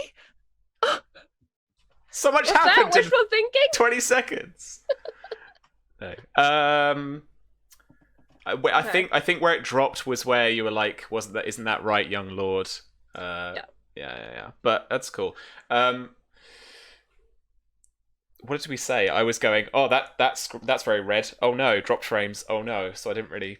I think basically we just agreed to go and have a drink. I think essentially Maekar and Marzia have agreed that Marzia is gonna help with whatever Maekar wants in exchange for tutors, and Miria being free to come home, which is the loose and dangerous term that Marzia is accepting as a Miria's gonna come home. I like it, and I love that's the kind of agreement. Cool. All right. And Marzia is essentially trying to get Lord Peake up off the fucking ground and at the table with the grown-ups. Yeah, oh no, he stood by now. Like, yeah, but for sure. Yeah, but that was like Marzia's move of let's go and have a drink and like get Peake at the table. Cool. Or he loses his shit, because that will be bad. Yeah. That is where I'd love to finish the scene. Mm-hmm. I think we've got to a good agreement there, and that was some juicy ass fruits. Lydia, our half-past hermit, has reminded me that we are trying to push for a bit of a subscription drive, because we really want a third emote as some tinfoil, because we love our tinfoil here on Crinkle on the chat in the Discord. on the actual channel itself when we're on, even if we do our after the fire, which is a bit of a live our own little decompressed chat show between ourselves about what's going on. So if you have a Twitch Prime like Kermley does, thank you for that, then please do sub. And exactly, man, you never know that you have it like tucked away somewhere with Amazon Prime or something like that. So yeah, please throw it our way. It Help keeps the us lights get on. that emote so I can shove it in Lady Ironwood's face and be like, "You fucking suck. Have some tinfoil." And you know, it's like the price of a Starbucks, really. It's not very much for a whole month of us being here in wigs doing this craziness. This wig, no. Oh, girl, you got wigs. Don't start. Oh, I know. Cool. Okay. Speaking of wigs, no. I would like to go back to Ironwood, back to Miria. Work doesn't stop on the account. Oh, stream broke again. It's green. Wow, wow. Refresh, fam? Yeah, Jason, give it a refresh. I'm getting no worries. I'm getting live. I'm getting green. I'm getting Okay. kilobytes a Okay, second. we good. There we go. All right, Stream, we sorry. good? Go ahead. Stream sounds good. All right. Lush. All right. Ugh. Work doesn't stop on the account of the Prince of Dorne attending the court of Ironwood. In fact, there's even more to do than usual, as yourself and the Maester are routinely interrupted by people wanting ravens dispatched and occasionally letters written for them and sent around the realms both into Dorne and north to King's Landing and beyond. By midday, with the scorching sun at its hottest, Maester Dorian has almost run out of ravens already, but the heat has allowed you some reprieve from the business and bluster of the solar. And even though you write letters now, there's no one who's taken up your duties of washing the quills. So you take the time now while the Maester snoozes up against a wall, against near his herb station, to clean the quills, and possibly more, as the solar is quiet. Now, you wanted to return these letters to their place, right? Sure do. Especially after I showed Mama Ironwood, and that we all know how that went. Right. So she knows they were in there, so I need to get rid of them. Cool. All right. You lockpick your way into this cabinet before, so you're going to need to do that again. Oh, good. To be able to get in there. Good. Because that first time definitely wasn't a fluke or anything. Yeah. All right. So it's thievery. Pick lock. I have a bonus dice. Right, I'm going to use that. You do. You have one bonus dice, yeah. I have a bonus dice. So let's 7. Okay. I can't honestly remember what the difficulty was last time. With a 7, I will say this is more of a kind of success at cost. So you managed, it takes you longer than you'd like, and it's because the Maester behind you just like stirs a little sometimes and is mumbling a little during his nap. And it's that distracts you, and you have to pause a few times just to make sure everything's fine and you're not getting interrupted because it has been a busy day already. You manage to just click that lock open, slot the letters in. Do you want to place them in quickly, seeing as this has taken you some time? Or do you want to take the time to try and place them like back in the roughly right place? Yeah, I think she wants to try and get them back to make it look like she hasn't been in here at all. Okay. Or as best as she can. Cool. You do so. You take the time, you place those letters just into their rough locations based on where you remember pulling them from and flicking through. And then just as you're closing that cabinet, you hear a voice behind you. Casella, sister. And you snap turn, standing, to see Horatio in the doorway. I think Maria like puts a hand back as if acting though she like lost her balance, and that's why she was near this thing. Like she'd done a little trip, and she was like, "Oh," and she spins around. Uncle, what brings you here today? I have a letter I need to send. Ah. And as she said "uncle" a bit loud, she like looks at the maester, who's probably like still dozing. He's like, you know, when people like have half their eyes open at a kind of weird, like, kind of state, just as they're waking up. I want you to make a deception test, please. Oh, I'll lie at my ass. I got fucking lies for days. Deception, act, bluff, cheat, or disguise. Bluff? Bluff. Act? Act, bluff. Okay. Bluff. Bluff, I think. Okay. All right. So hang on. Add half my persuasion rank to deception test results. Add cunning rank to persuasion test results. Okay, so drop 1 plus 5. 18. Okay. That's a good one. So you're good. He doesn't seem to be suspicious. What you're saying. And he says, "Please, will you take this down for me?" Of course. And she moves across her little desk, picks up a quill. She's like, he slowly takes the room. He walks around the desk in that kind of showy, almost like Lord Flashheart kind of way, I guess, that you're used to. And so you brought out this like strip of parchment and ready to write this and scroll this across the page. He says, "My Lord Blackmont, I am sorry to hear of your recent tragedies at Vulture's Roost. While I do not know the details, there is talk of your family's involvement. And so I wish you good fortunes in your attempted reconciliation with the Iron Throne, if such overtures must be made." And he's just circling the desk at this point, and he's not watching you write this. It may have been years since the forming of the Seven Kingdoms, but many of our longer-lived cousins still find it troubling to think on.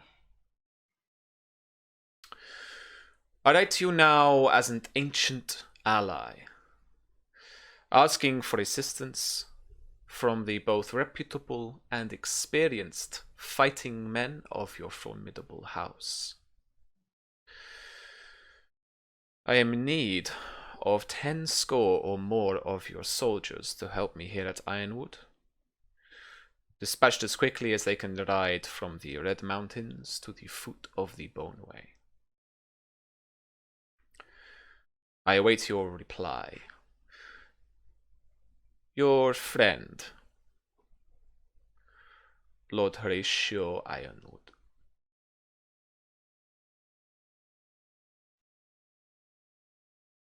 Is there anything that you would like to do with this letter other than copy it down?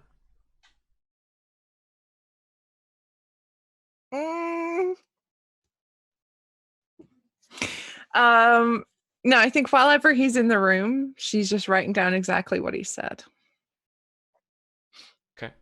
But I know we didn't mention this in the session, but we'd said this at the end of last week. Miria has already written a little sneaky letter to Blackmont. So, all right. So I asked Susie whether Miria was noting down anything other than this letter. What she has done in her room, or perhaps in the solo in the more quiet moments, has already prepared a little letter to try and sneak out as well. Let me tell you what happens. So Horatio then turns to you at the desk, and without really looking down too much, takes the letter, rolls it up. And if that's all right, Susie, takes you kind of like around the shoulder and like guides Miria up. Miria, the other one, up towards the back corner of the Maester's offices, or the solar, where ravens are kept in cages, and there are only a couple left. And in one particular, that typical rounded top cylindrical cage. Oh no, Susie just disappeared. Oh, My Zoom crashed. The- Hello, I'm back. You are now Makar, and Greg is now Good. Miria. Let me just swap these around. I'm a grumpy Targaryen. What? Wow. All right. Well, that happened, didn't it? I started a war.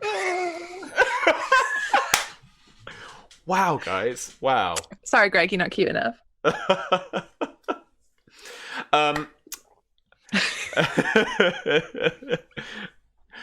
So he walks you to the back corner of there.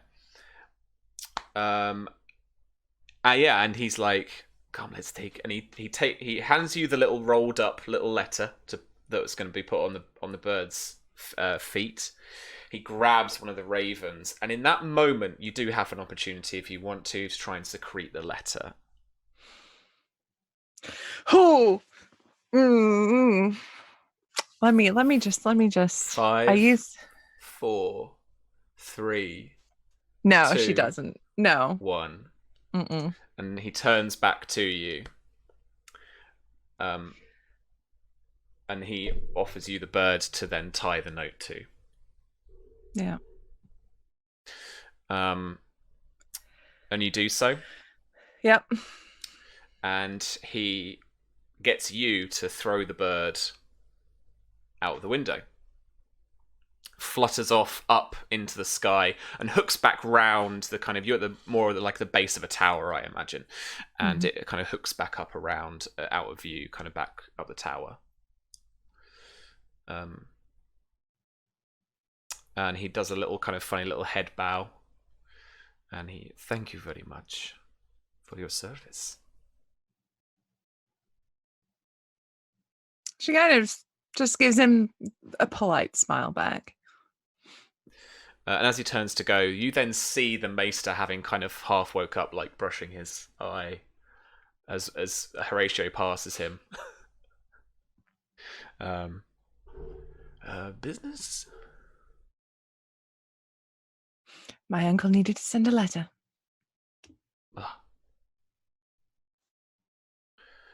And then he just turns and heads back into the solar itself. All right. So, for clarity's sake, this is a straight copy of the letter that he dictated, and you've sent it on that raven. Cool. All right. Then we are going to... I think we might be online. We back? I see us. We Hey, appreciate fam. you sticking with us if you're Thank here. you, folks. Thank trying you. very hard. We are just jamming that start streaming button until Send it good works. vibes and more wine, please. Don't give Susie any more wine. She doesn't need it. I do. I need it. I just saw that. That glass needs a refill, Susie. I saw that. Yeah. I have a whole bottle here. See, it's that. Drink away. It says, see that. Drink away. Let's get a straw. I Frax love is my drinking dulcet out of a tones. straw. We're I good. get very upset when I go to a pub and they won't give me a straw. I'm like, I don't want to drink out of the pint glass. Give me a straw. I'm that white bitch. Fair. Fair. You heard it here first, folks. Charlie is that white bitch. Anyway, moving swiftly on. Swiftly. We are going to move swiftly back to Marcia. You had some stuff you wanted to finish with Makar, right? Did you? Yeah, I think once we've kind of settled down and it's like it's never going to be relaxed because this is Prince Maekar sat at a table. He's been bullying Lord Peake because he can, and why the fuck not? And Marcia is still obviously she's got this tenuous agreement going on where she hopes like what they've agreed to is what's going to happen. She doesn't know. She's hoping. She's going to believe right now that this prince is going to be true to his word because someone has to be true to her. And she's lost so much. She's got to have faith in someone. Sam, if you would. So when we cut to this area with drink in hand, Makar says, and so everywhere I go, they're singing this fucking song, hammer, hammer, hammer. I held the line. I held the line. What was the hammer hitting? I'm joking. It's like, no, I love it. I love it. Why so not? Right, That's Your you. Grace. You know that the only good scene in season 8 where they're all around the fire and they're all just chatting before the battle. It's like that, except you're kind of holding court in this side room, and there's like your men are drinking, and there's like Sir Gawain Corbray, even he's got like an ale in hand, and everyone's just kind of like drinking and chatting and just listening to you, basically. Well, in that case, if that's okay, then Makar would turn away from Lady Greenmont and the Lord and say, hammer, and all the men go boo and anvil and yay! And Your Grace, would you believe I hired a minstrel for that damned feast, and all he would play inappropriate songs. Deep drink from Marcia. Deep drinks. He had the nerve to play the Dornishman's wife. Some delinquent from the back of Makar's ranks yells, I hear a lot of people have had the nerve to fiddle with a Dornishman's wife. You're allowed to laugh.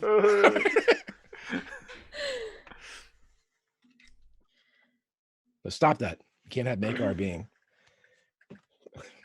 You can't approach him. Okay, all right. Back in. All right.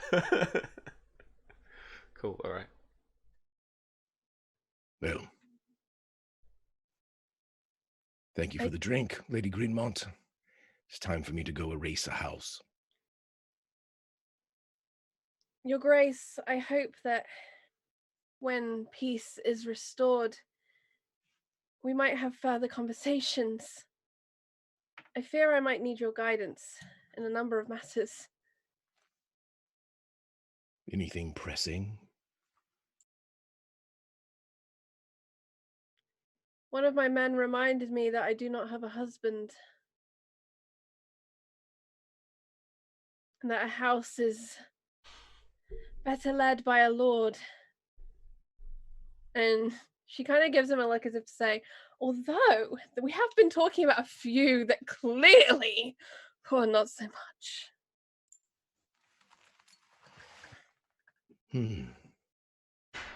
Am I to play matchmaker, or do you have your eyes on someone? No one, Your Grace. I have been very preoccupied. Yes, with treachery and murder beneath your roof. These are very large preoccupations.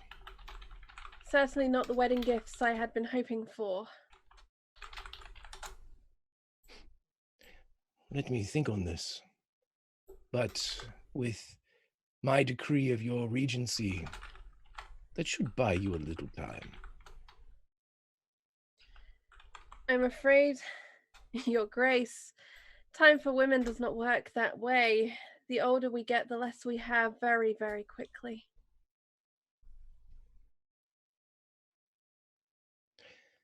You have your heirs. I do, Your Grace. How is my son? Growing. I'm glad. Sharp, that one. Several times we have walked in night along the walls, just calm stars. It's a good And way to gauge children. Do they look? Do they cry? Do they ask? Do they want feed to feed? Or can they be silent before knowing even what that means? Your son is silent. He looks towards the future. It is a good sign.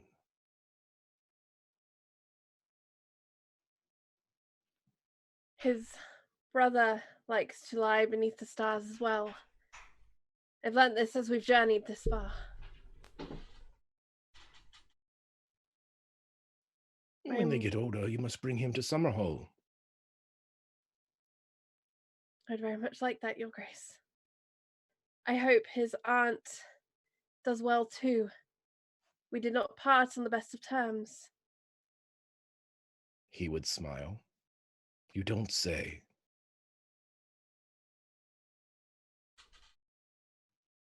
Was it she that accused me of magic, Your Grace? Sam, do we have like a crackling fire here if this is a fireside chat? Oh yeah, of course, mate. Then with arm on the mantle, he would lean in his large frame, his hair dipping down as he would lean into Lady Greenmont. I am not accusing you of anything, nor did she. You must remember that even the things that we might hold as insult or accusation are sometimes the things that bind us. Again, some have their gods, some have their trees, and some have their blood ravens. She was a part of it, Your Grace. It was the strangest night of my life and terrible. And all these men screaming for war in the hall. And there we were in the Godswood.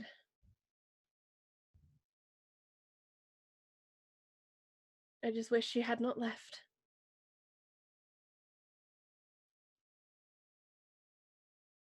Everything happens for a reason, except treachery. That is brought upon by cowardice and greed. We will follow fate, allow it to decide our course, whether it be the gods or magic. Means little. All It's the gods conversations. that bestow magic, Your Grace. Is it now? Of course, Your Grace.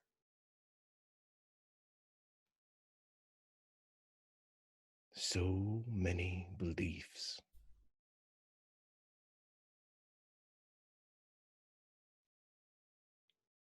He is doing well.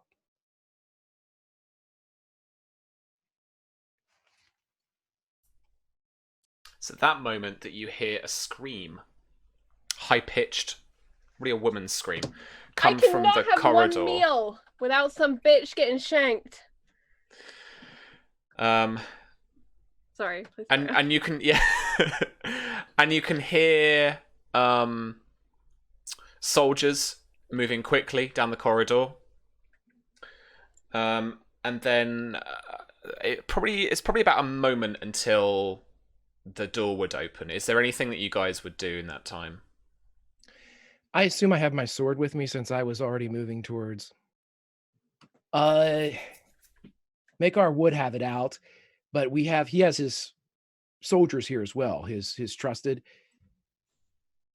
He would indicate to them, God, the Lady, and the Lord, what is going on? I'd like to think that you'd actually head out, because what I want to do is actually put this almost into your hands now that you've got your sword out and heading out. So Maker actually heads out into the corridor, and Marzia, you see him a moment later, and by the scruff of the neck, he is dragging a fairly lanky young male singer, with his lute dangling from one hand, into the room. the soldiers behind him bring in a young maid, brunette hair, and she is still shaking a little bit. And the guards prompt her to speak.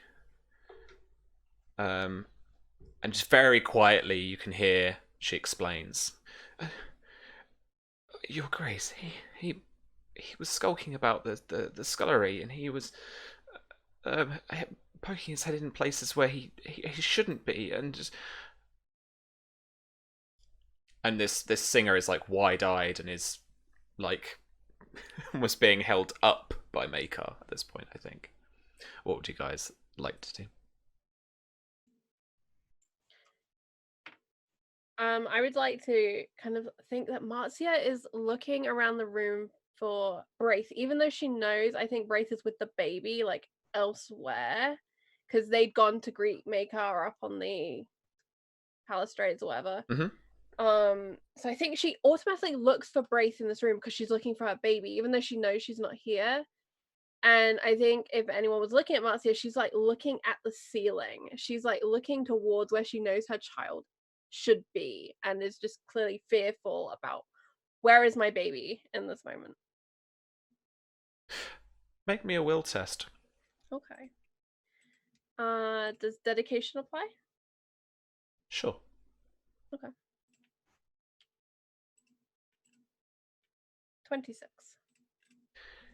You feel as if your baby and Braith are okay. I think if it's okay with you, Sam, we'll frame it as if she's almost trying to do what she does with Salastrat. She's trying to push to see almost into Braith's head, like, where is my baby? Like, for that moment. She has that moment of, I need to know. It would be hard to explain to anybody else, but you fix onto a point on the ceiling, and you know that Braith is above you on the other side. And that so is Bryn. And I think she physically relaxes a little and then refocuses in to this room and looks to the singer and just looks very confused about what the fuck is going on now. Greg, what would you like to ask these two people here, the suspect you have by the neck and the young maiden? Well, he would take his gloved hand that he has this singer up by the collar and throw him into a chair. And, maybe one right in front of the fire. Who is this? What's going on? He'll look at both the Lord and the Lady to see if they have any recognition of this person.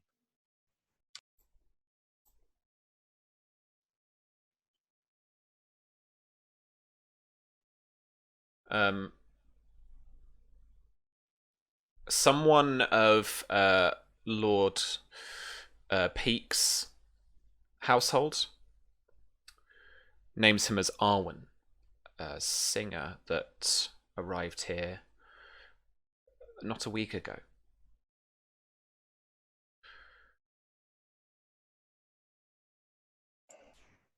In that awkward pause, they just let out a little bit more. My lord is currently fond of singers.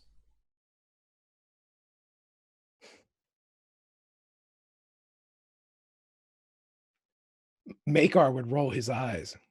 What's going on? What business does a singer have in a scullery? And in a panicked state, Arwen says, none. I took a wrong turn. I'm sorry. Did you not hear his grace had arrived? Surely any singer would be honored to play for his grace. What were you doing anywhere but here? Of course, your grace. And he stands and he does one of the like a very flamboyant bow, extending one leg straight and one leg bent behind him in almost a half curtsy as well. And then he moves round. He's going to go to his lute that's by the door that you've come through. Yeah, I thought you might. He would say again to his company, "Do we care for singers, boys? No, we do not." Then perhaps I should give you my leave, my grace. No, I don't think you should. I don't care for minstrels. And apparently his grace does not either. That does not mean you should leave our sight.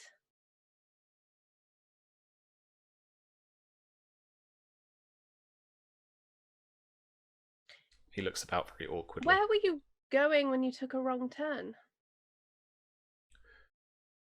I was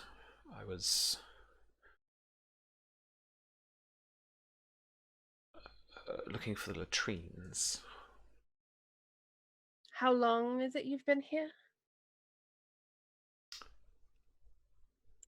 You said a week. Yes, your grace. Pardon, my grace. Your grace. Getting your lord and my grace confused, and it's very...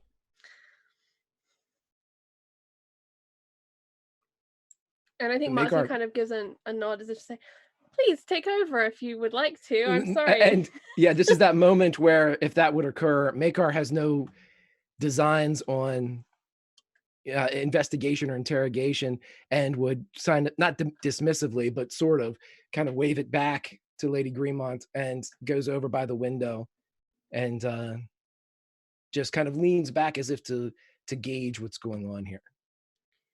Not a test, but a test. And then Marcia looks to Ellery Peake. My lord, you should be careful who you let wander around your castle. Apparently it's very confusing. After a week, he still does not know where the latrines are. And she's hyper paranoid because of the conversation she's been having with Maekar. Yeah. She's like full on. And so Lord Ellery will stand. So Lord Peake, he'll head over to the singer, and he will do that very intimidatory thing. He'll grab him by the jacket, the doublet this singer has. It's kind of small folk would think it looks fancy, but it's trash. And he pulls him right up to his face, demands to know what was going on, where he was. The singer in the end does not put up much of a fight, and I will summarize by saying that he essentially is here to spy, and he quickly, in an effort for mercy, gives the name of his employer, his sponsor, as Desmera Redwine. I already knew that, but getting it confirmed meant a lot. Lord Peake throws the singer against the wall in a rage that you have seen Gormy before. Almost brains the guy, but this guy is probably a few years older. It's probably a young adult singer, but obviously Lord Peake's still a teen, around 14 years. Because I think we established that last episode, Greg, but even we might not have said just yet. But just throws this guy at the wall, and this guy smashes his head against the wall. Doesn't there's no big lot of blood or anything like that, but it's good clonk. And it's kind of heart gets up, and Lord Peake starts essentially running him out of the keep. And I think with that clonk, Marcia would physically react, physically repulsed by this intense violence in front of her. Even though in a way she'd incited it, seeing it just gives her these horrendous flashbacks to these people that literally died in her arms the last 2 weeks. And before that, even with the Blackfyre Rebellion. Sure. I know it feels a little bit bitty, but I want to give you a few more moments to just finish off whatever you have with Makar. There is one last scene I would like to do tonight before we wrap up fairly soon. Okay. We have a little bit more time. You would feel, if allowed, a hand on your elbow when this kind of moment of seeing the violence, and Makar would say, Lady Greenmont, are you well? Yes. Sorry, Your Grace.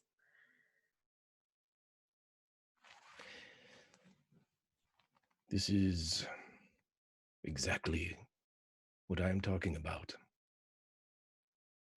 These lords and houses of the Reach allow this type of festa beneath their roofs. You and I, we are not without boil or abrasion, but we do not turn a blind eye to its existence. Together we will root out these singers and spies. What say you? I've seen so much death, Your Grace. I wish to see less of it. I wish there to be less of it. But you're right. People who stir, who manipulate, they're the ones who bring it about. They should be stopped, Your Grace.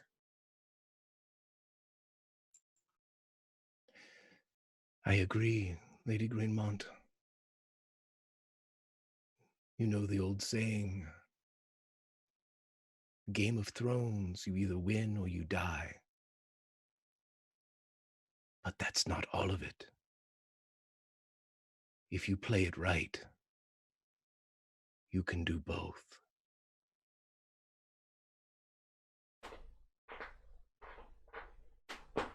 I'm not sure I understand, Your Grace. Your tutors are coming. You will.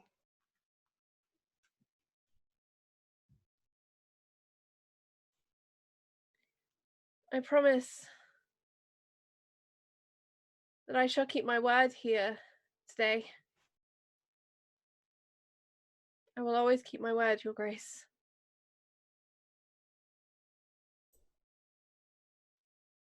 I do not make a vow, if I do not mean it.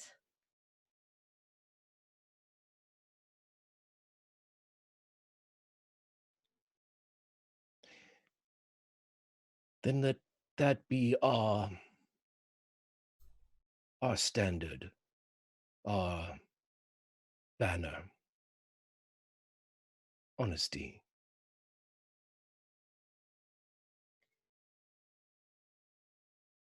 If I may, Your Grace, and she drops down really quiet, knowing that Peake is out of the room, but his men are kind of still around.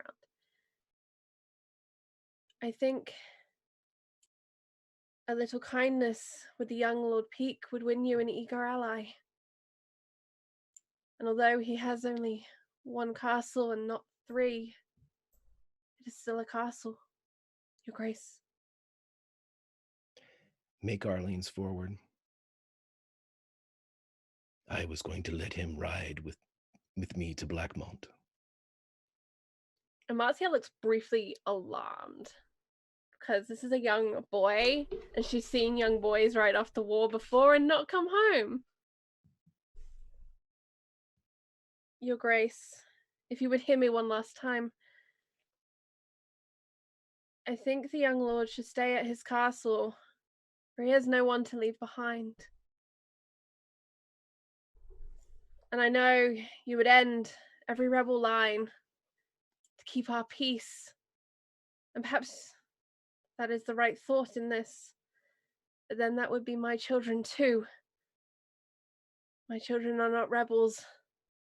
I am a healer, and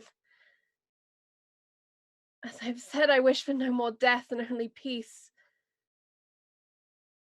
Take his men, Your Grace. Let the young lord choose his champion. You would do him an honor just to have his men in your ranks. I believe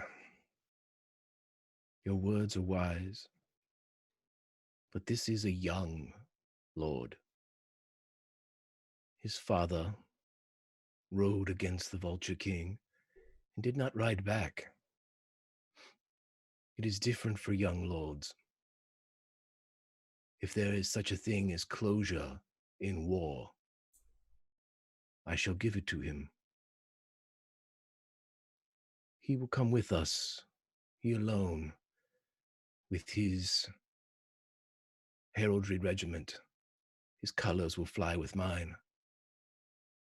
I will keep him back. He will not be in the fighting.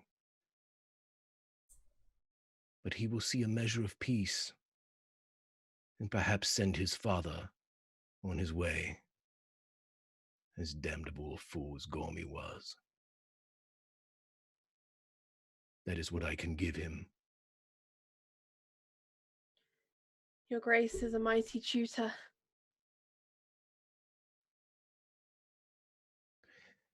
You should meet my half-brother. Which one, Your Grace? He smiles, looks out the nearest window as a raven lights off and flies away. Someday. I think perhaps I already have, Your Grace. He winks.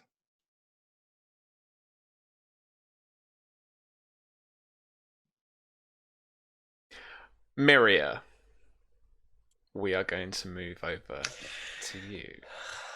Oh, good. Excellent.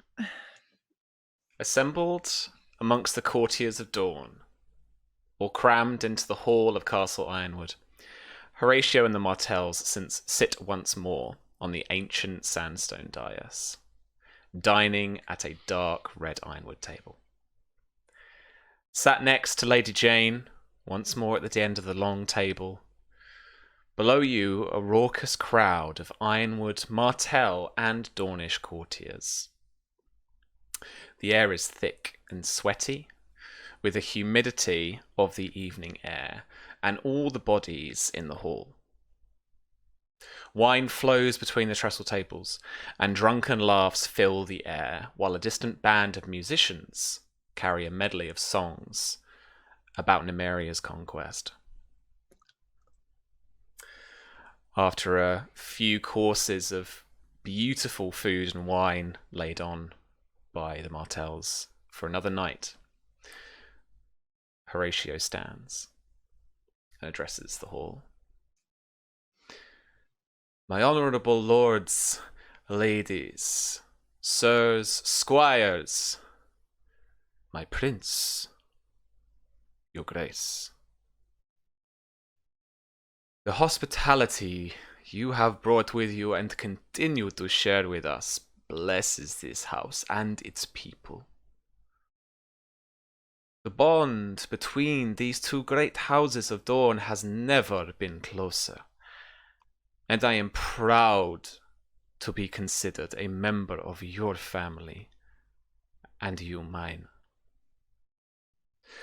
With an alliance such as ours, and the influence the houses of this realm enjoy at the seat of the Iron Throne, I can see a great prosperity wash over these lands and make fertile our fields and our wives. And at that there is a drunken roar and applause. Yeah, just like Charlie did. And as that dies down, he continues. With this new prosperity comes a new age of cooperation between the houses of Dorne and beyond. And for too long this house has worn its grievances as a badge, in name and institution. In this spirit of friendship and a unified Seven Kingdoms, it is time to lose the words of old and begin anew. From this day, I am disbanding the Order of the Blood Royal, dismissing its knights, and laying down their swords. And he walks forward from around the trestle table, brushing past you at the end. He steps down 1 foot from the dais, and as a silent hall looks on, he draws his sword, he kneels, and he presents it flat to Prince Martell. You hear the mixed response from the back of the hall as some knights walk out, some knights grumble amongst themselves, and there is a shift in atmosphere as the various groups, houses, and factions look at one another with a tension that can only have been fueled by drink and full bellies.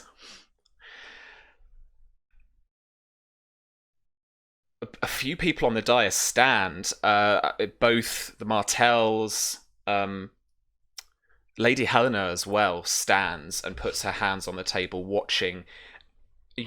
Seeing her reflection, you see fleeing her face. You see reflected in it some surprise and just some confusion as she looks on. Prince Martell walks back around the other side of the long trestle table, down the other end, past Lady Helena. He walks up to Lord Horatio, and he takes the sword.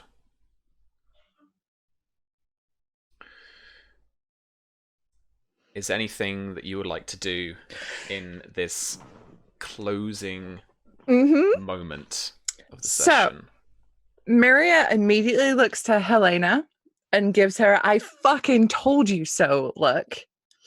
Then she is going to stand from her seat. She takes her cup of wine in her hand. She walks around the table, throws it in Horatio's face, and walks out of the room. And you are immediately picked up by some Gargalen guards. Yeah. And you are marched out of the Great Hall. And that is where we will finish tonight's session. I had to push the big red stupid button. I had to do it. Big red stupid I'm so proud. I'm so proud of like me and Meta is very proud of Maria. I like to picture. Like, no! I like to picture that look on Horatio's face as he's on his knees, like offering his sword, as Maria just fucking whines him, and then I might be dead, fam. This might be it, but worth it. Hey, look, this is just Jailbreak 2. We haven't had one since season 1. Queen of Dawn, thanks, Dawn. Jailbreak 2, Electric Boogaloo. Ironwood Boogaloo? That's fine. Ironwood Boogaloo. I think that was the vision that we got. Like, we've had twice now, but we had last episode. Which, if you haven't seen, go and check out on YouTube, because it was a killer episode. Yeah, it is not all of it, but it is certainly premonitioning something. There we go. I don't know what the verb for that is. Cool. All right. Well, let's go round and very quickly, before Twitch decides to boot us off again, probably. We've been up for this that whole time. It's been amazing. Very proud of you, Twitch. Thank you so much. Let's go around, have a chat, and see where we can find you on the internet. Greg, thank you again so much for inhabiting this character and bringing it to the session. I absolutely love it, man. Absolutely love it. Fucking Oscar goes to you. Jeez, thanks, man. I love playing in this game. Like I said, I take notes for this game. I'm not in this game. I take notes for like Revelation. You know, I have notes from the last time. I have notes from all the shows that I kind of studied to get ready for this. I love and loathe doing this because I love doing it, but making sure I don't screw anything up is there's so much, and again, I said it once when I was here before, the richness of the world that you all have created is fantastic. There's so many things going on, and now between two different shows, it's amazing. It's daunting to kind of hop in and hop out, but it's so easy when you have fantastic people to play against, like Charlie. Thank you so much. Sam, thank you so much for setting everything up and giving me all the notes that I needed so my dumb ass can wade through it. But again, and thank you for chat. You guys were absolutely awesome. Loved it so much. I enjoy this. It is it's a challenge, and I like putting on the wig. I like being here, listening to Bee Gees before we go on, and watching the clips of Susie making statements and then absolutely downing the wine. I'm here for it. The juicy fruits, the tinfoil, all of it. Thank you all. Grimjack21502 on the Twitter. I have nothing to push other than watch this show. Back at you, bud. I will push for Greg's behalf. Greg currently has Yes. a couple of awesome shows on the channel, including BioShock, which I think is still going on, and there's been a Witcher game, which has been awesome. And to be honest, like, Greg last year put out the one show that I would have killed someone to be on, and that was Highlander. And if you haven't seen that mini campaign, go and watch it on the Tales from the Grim YouTube, because it's some of the best role play out there. I'm still gutted I could not get on that series. Greg, taking it personally. But also, the other thing to go check out May Black Roses Bloom, where Greg played Sir Riordan. It's an incredible character portrayal. Greg is one of the best people in our space, whether that's as a GM, whether that's as a player, or just as a general person. And go and check out the Awkward Teen... Correct me, what's it called, Greg? My son's podcast, the Awkward Middle Schoolers podcast. Yes, the Awkward Middle Schoolers podcast. They're doing great things, and even though I'm not a middle schooler and not the person probably it's aimed at, it's a delight to listen to for the nostalgia factor of I remember feeling that factor. And it's really well produced, really well done. Go and check that out as well. Wait, if you listen, everybody listen. That's my son's heart growing 2 sizes too big. Thank you so much. See, right back at you. See, cool. There we go. Thank you, Charlie, for that. And what else? What else can we see you doing, Charlie? Kind of this week. What's coming up on like a kind of role play, and what do you got going on? You want to push? Big thing I really want to talk about is the Haunting of Seawall Orphanage, which is my Friday show. We have a double bill on Fridays. We have Star Trek from Modiphius, which is an amazing show that Virginia GMs. Every week is kind of a new adventure, or it's like a 2-part adventure. It's very much like the series in that way, and it's only a mini campaign. And I happen to know, all right, this is a big share, because I haven't actually told the group yet. But that group on Friday are going to get to play the brand new Dishonored game from Modiphius. And that is coming up this month. We're going to get them to do a 2-shot, in fact, not 1-shot, a 2-shot. They're gonna get to do that. It's brand new. We're getting it like before the pre-orders, and the pre-orders are gonna be the 24th of March, I think, Sam. So we're doing like a whole 2-shot, and it's gonna be that group. And I love that group. They're the most fucking wholesome group that I've encountered roleplay.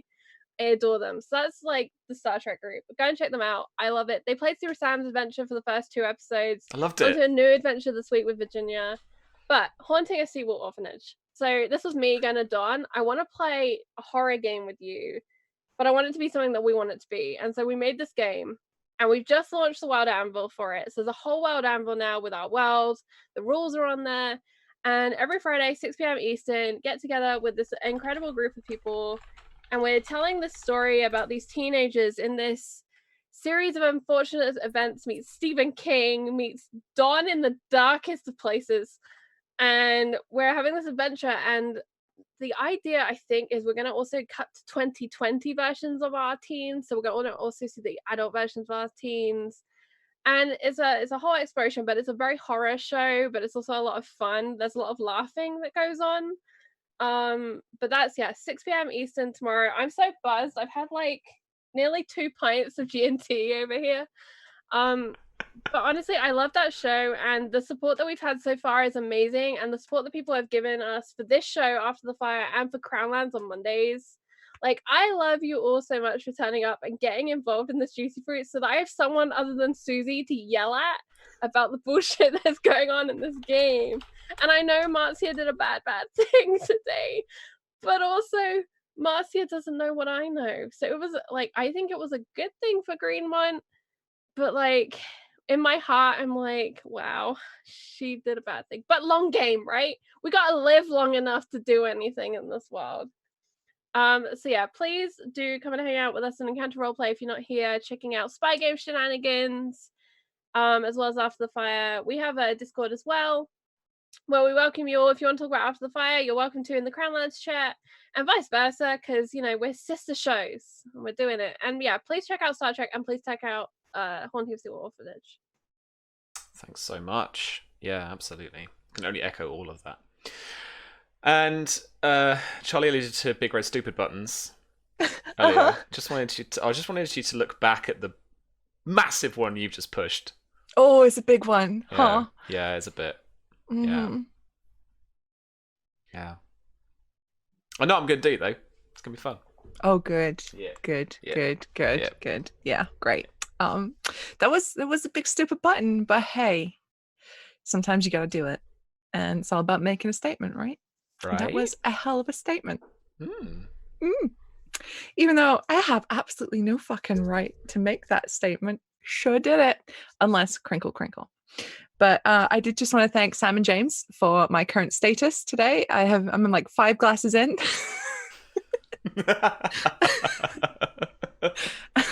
Also feeling that buzz. But oof, did Maria just deploy the moment? She deployed a moment.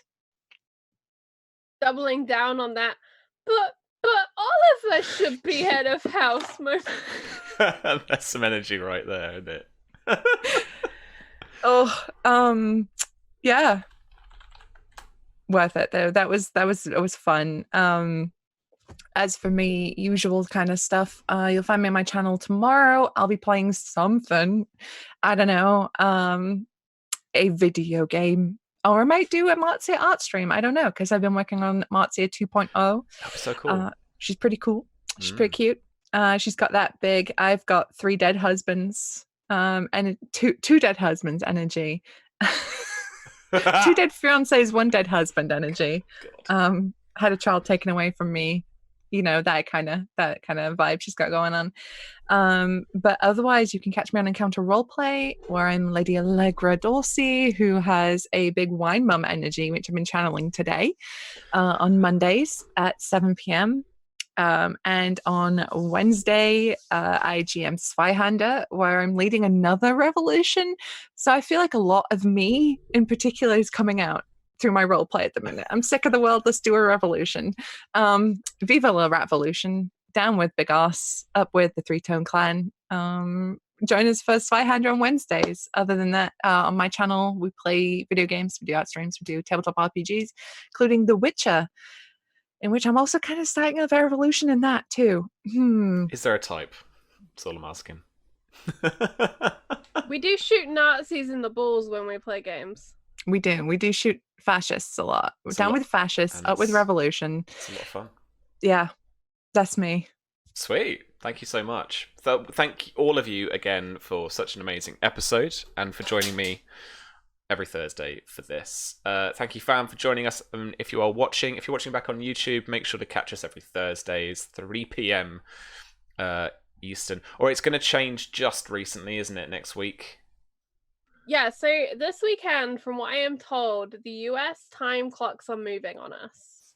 And the UK time clocks don't move until the end of the month. So everyone who is playing games or watching games, go and check what time zone your games are based on, because that is when they will be playing. So I reckon next week's is going to be 8 p.m. GMT or 4 p.m. rather than 3 in the afternoon for the Eastern Seaboard. No, it goes back, right? Goes the other way, right? Spring back, fall forward. So it's through 2 Eastern. Ugh. Hey, Greg. It's fall back, spring forward. So shit. Well, this is the thing, right? You can fall in either direction. I don't understand. Well, yeah, because it's GMT +1 when we do it. So it's summertime is forward, yes. Mm-hmm. So yes, so it will be 4 p.m, which is better, I think, for us. Just for a couple of weeks or maybe 1 week, if we'll that. post whatever time it is in tweets. Time zone changing is bullshit anyway. Fuck the farmers. Just don't do it anymore. We don't need it. Well, it's like it's a huge Wall Street conspiracy, right? It's nothing to do with fucking farmers. Anyway, This has become the Charlie and Well, Susie drunk cast. Welcome. With that, friends, please check out the Spy Game. Please check out our Discord. Please do all of those lovely things. I'm going to have a word with this cast. See you next... No, I'm not. See you next week, lovely fam. Thank you so much. Here's the we love you video. so much. Bye. Bye.